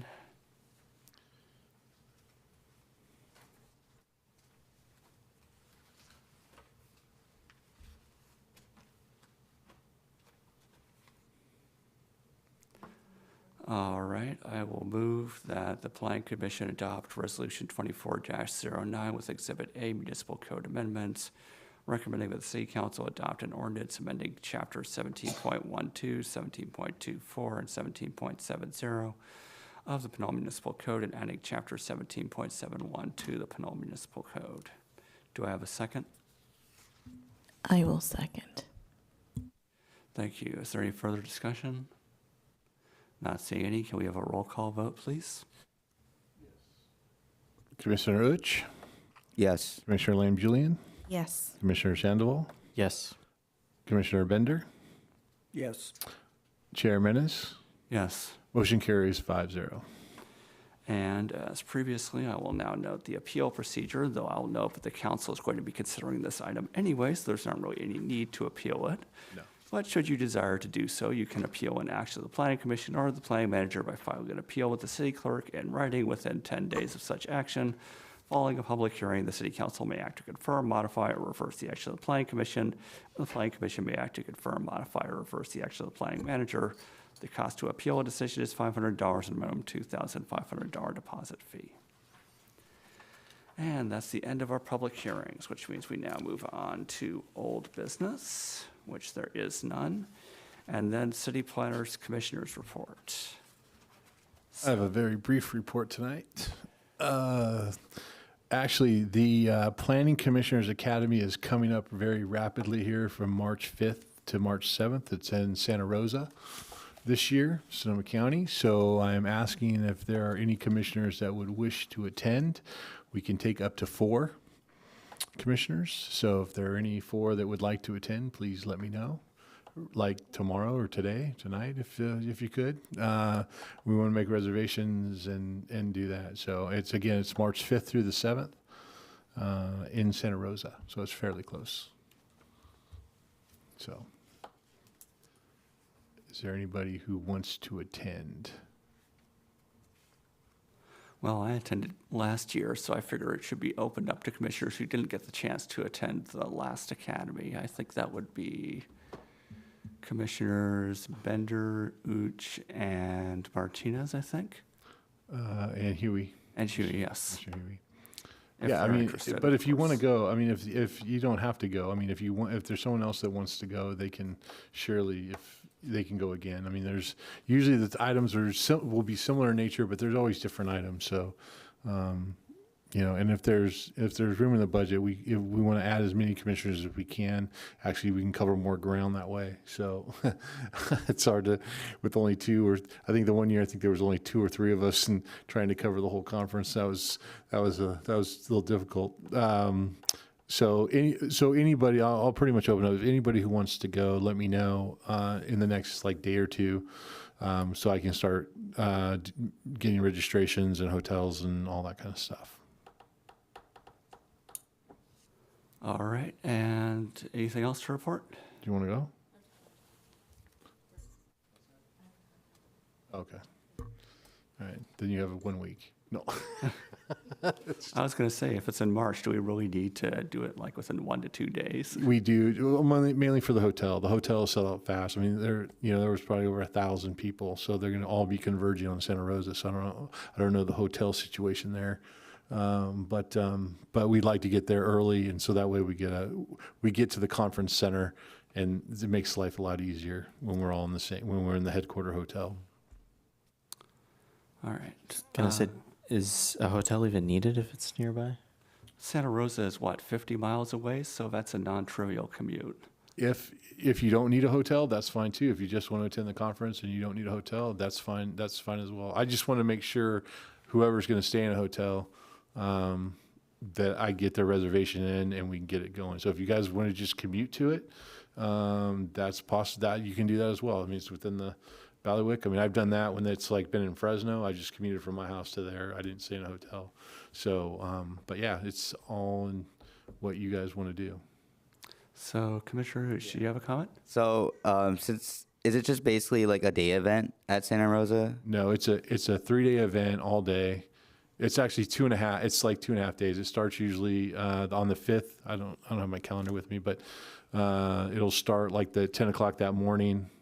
For an opening session, and then you'll attend different sessions, anything from climate change to urban design to conditional use permit to legislative updates, all that kind of stuff. And then the next day, which is usually I think they're Wednesday through Friday, but the next day is a full day of sessions with.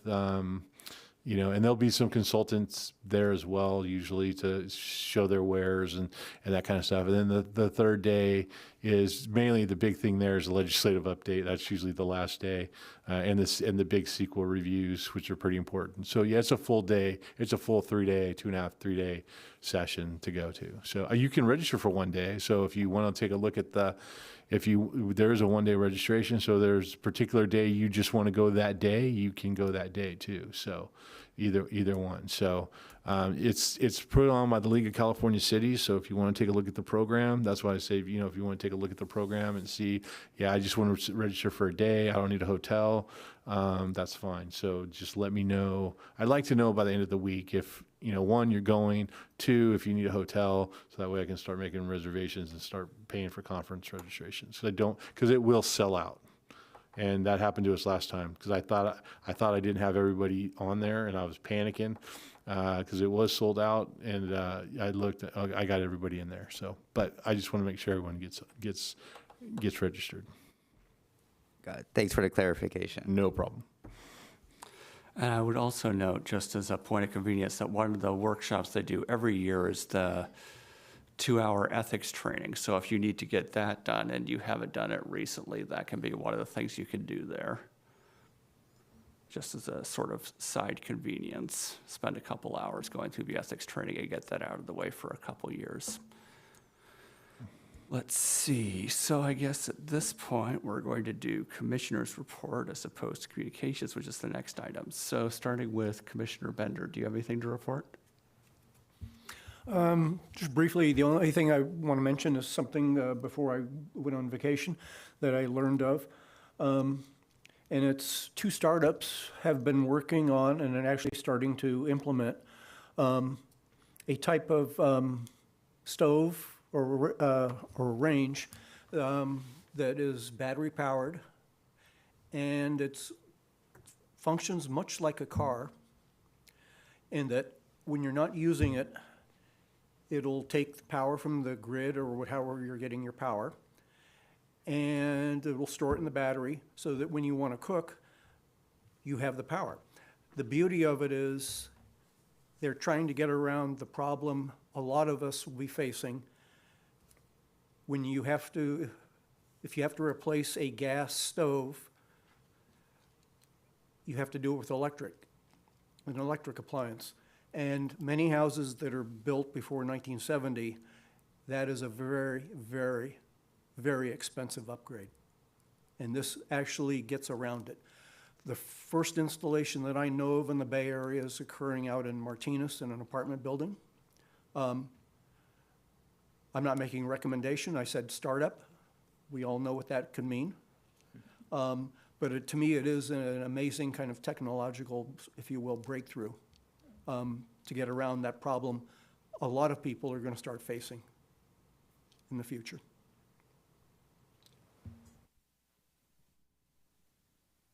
Seems like an interesting possibility. We'll see what happens with it. Commissioner Oosh, do you have anything to report?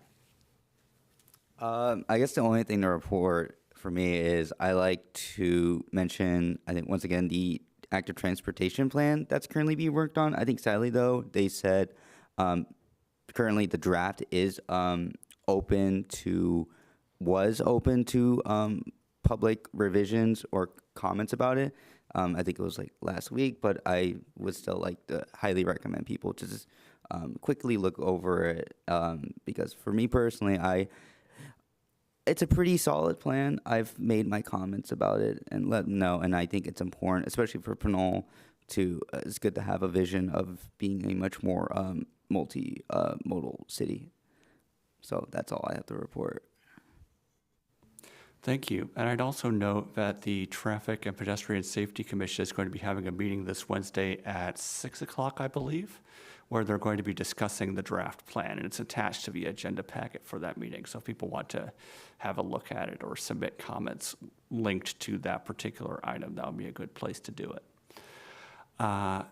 Commissioner Lamb-Julian, do you have anything to report? I do not. Thank you. Commissioner Sandoval, do you have anything to report? No. And I don't believe I have anything to report. I have a few communications, but that's the next item. So are there any public comments on this item? Yes, I do see a hand raised online from the caller with phone number ending in 5748. When you're ready, please press *6 to unmute.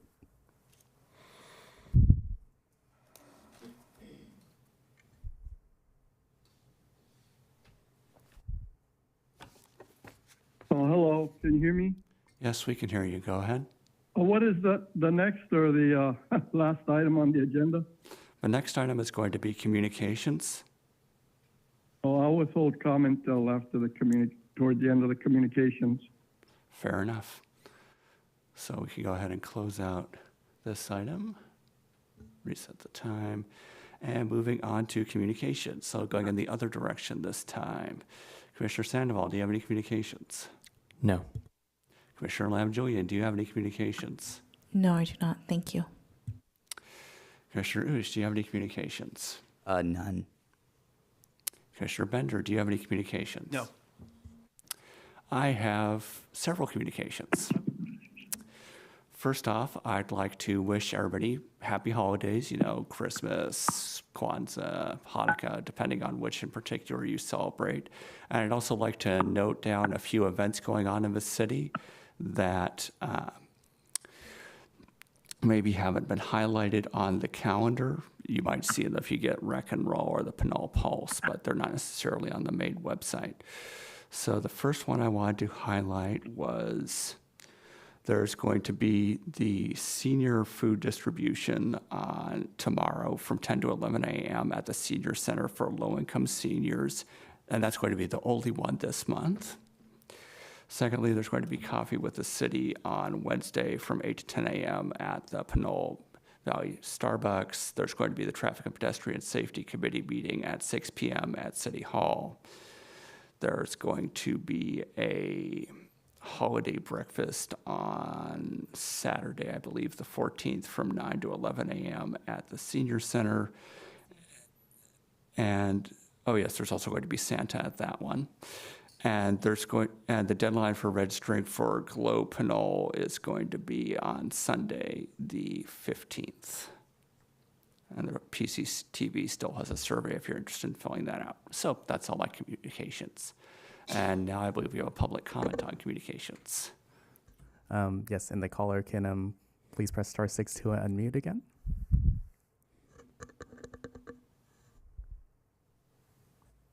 Hello.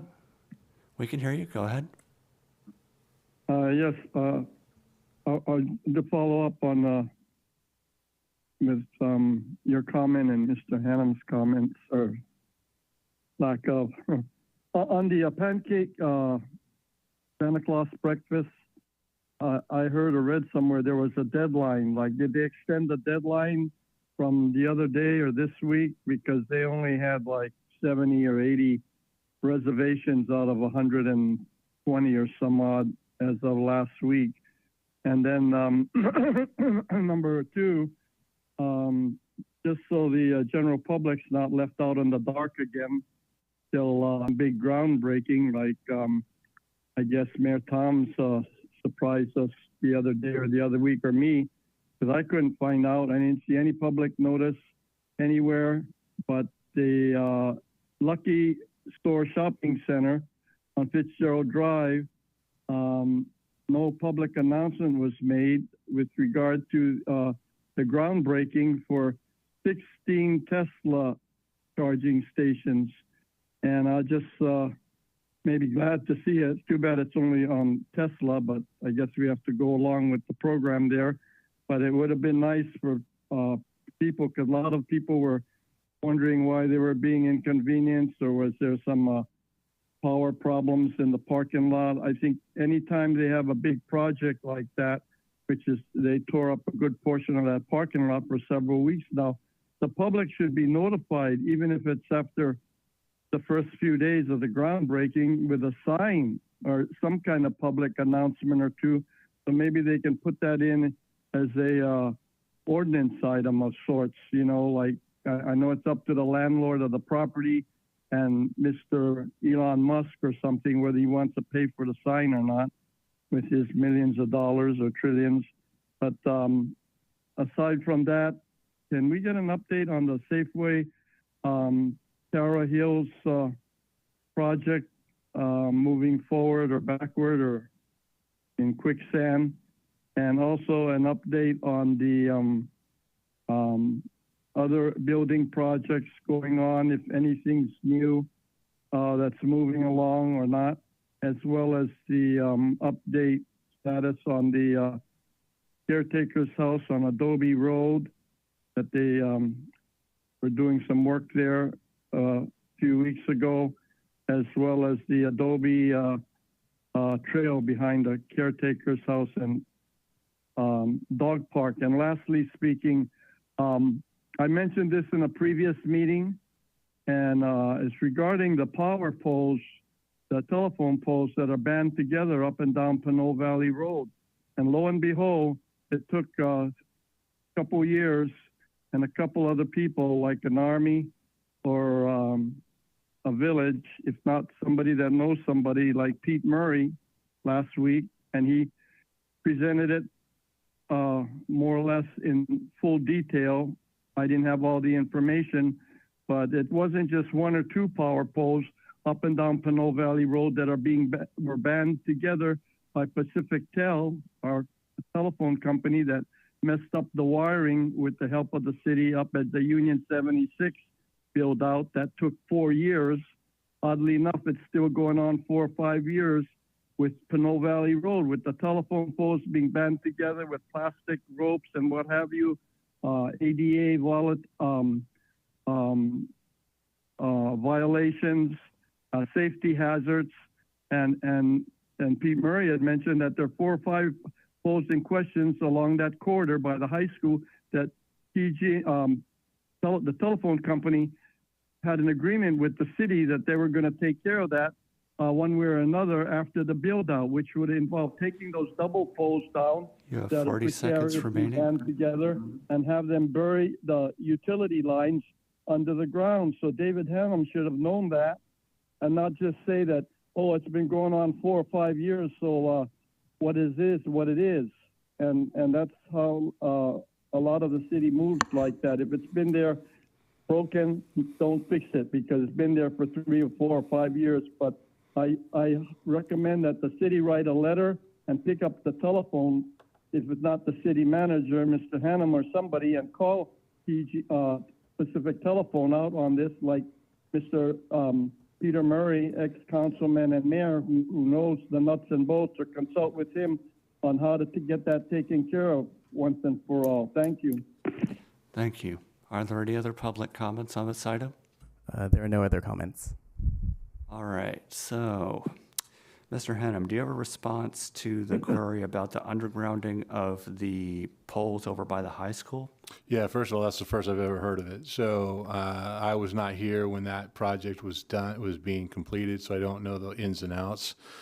That was done by Tamara Miller, or even before Tamara was done when Pinole Valley High did all those improvements. So that's an agreement that I was not aware of, and that would have been done out of Public Works, not planning, that course. So that's something that's more information that I've gotten. So I might be able to do additional research to see what I can find and see who is responsible for all of that. So just for that, that's my answer to that one. Regarding the Adobe Trail, with the leaving of Public Works Director Mishra, everything's kind of stalled out until the new Public Works Director is being held regarding that. He's made comments about the Adobe Trail at council meetings from aware of, and that's where the status is. I don't think there's any work doing on it. The work on the caretaker's house, I think, was just general maintenance. Based on what I've talked to with KJ, that was just some general maintenance that was being done on the house. There was no particular reason for that. And regarding the Safeway project, we're still working with the landlord, or the new property owner is still working on their plan, their program to improve the center. So until they make a final design standard, or they make some type of final improvement, then we'll see it. Until then, we're working with them in terms of trying to make sure that the site stays cleaned up, and working with them on that. We've also cleared out all the trucks and all that from the site, so we've cleaned it up from that regard. But they are in the process of doing their due diligence with different tenants and different different standards. So until they make a move, then we're in a reactionary mode with them at this point. There are no entitlements to the site. All of the Pinole Square entitlements have expired and can no longer be enforced in this regard. So they're all gone. So it's going to have to take Balboa. They're the new property tenants to make their plan. So that's what's happening with that. Regarding the building projects, Vista Woods is looking to get their temporary occupancy permit for wings C and D to basically fill the units. We just approved their sign permit, so hopefully we will see additional tenants in the building here within, I think, the next probably couple months. The other projects are still, Appian Village is working on all their utilities. We're looking to we just got their bond estimates for their subdivision improvement agreement to file their final map. So we're working on that, so they can start building. We haven't heard anything from the BCRE project on Pinole Valley Road. The Pinole Vista project they got an extension out to 2026. So we're working with them with potentially taking down the building. But that's something that we're continuing to work with them as part of, actually that'll be more of part of a code enforcement or a substandard building thing for taking down the Kmart. But they are working with the investor to get the project built. So again, the Adobe Trail, I'm not quite sure what the status is on that, and that's something that, from my understanding, when they put all the material, for better lack of term, out there, that was to do some repairs to the trail. However, none of that there's been no update to the schedule of when that's going to happen. It's ongoing. That's something Public Works, I'm sure the new Public Works Director will be taking on this when he or she comes online. So I think that answered all the questions. There was one question about the groundbreaking of the Tesla charging stations. Yeah, I mean that they submitted that was if you're aware, when the Pinole Vista project came in entitlement, they had talked to Tesla about building the Tesla chargers way back when in 2022 as part of the project, not as part of the apartment complex, but just a part of the improvement to the shopping center. So we didn't know at that point when they were going to start. I mean, they had no start date. They had no time. They just knew that they were looking to put anywhere between 8 to 16 chargers somewhere out there in the parking lot. And so now they were able to get that started and moving forward. So, they pulled their permits. They submitted their plan for and they pulled their electrical permit. So that's, hopefully they'll be done fairly shortly. It shouldn't take them that long to install, but hopefully they'll be done here in the next few weeks. I think that Mr. Vosbrink's question was more with regards to notice, because I saw something on the city's either website or social media, I don't recall which, but I don't think I saw any signs. Well, no, and that's because we don't really notice building permits, and they come through the building permit process. We don't put we haven't done that, but we have been working on a new public engagement process through the city administrator's office or city manager's office. However, in most cases, you're not going to get a notice. There isn't going to be a notice unless somebody puts it in the Pulse or somebody puts it on social media. It was probably someone saw it on social media and that's where it was, because we don't know when they come out and do this. This isn't something that they call the city, hey, we're going to put 16 chargers out there. It's something that is done from a private matter, from the private property, working with Tesla on putting those things in. And normally we don't hear about them until they pull a permit.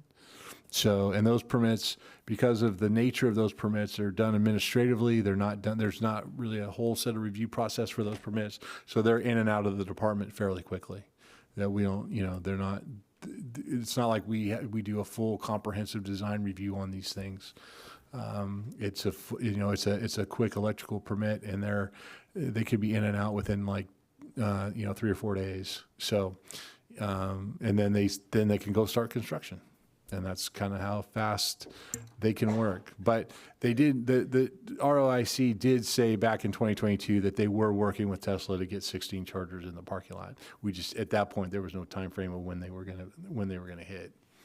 So, and that's usually with most with private businesses, when they work their own deals with their own people, and we are not necessarily apprised of those things until a permit is pulled. And even then, a lot of the permits now are very quick, one-day approvals, and they're in and out of department. So, and then next thing you know, there's construction. So, but we are working as part of, in terms of from planning projects, we are looking at much more vigorous community engagement or public noticing process. But for those types of projects, they're still very administrative. They're very quickly in and out of the city, and so getting them out there.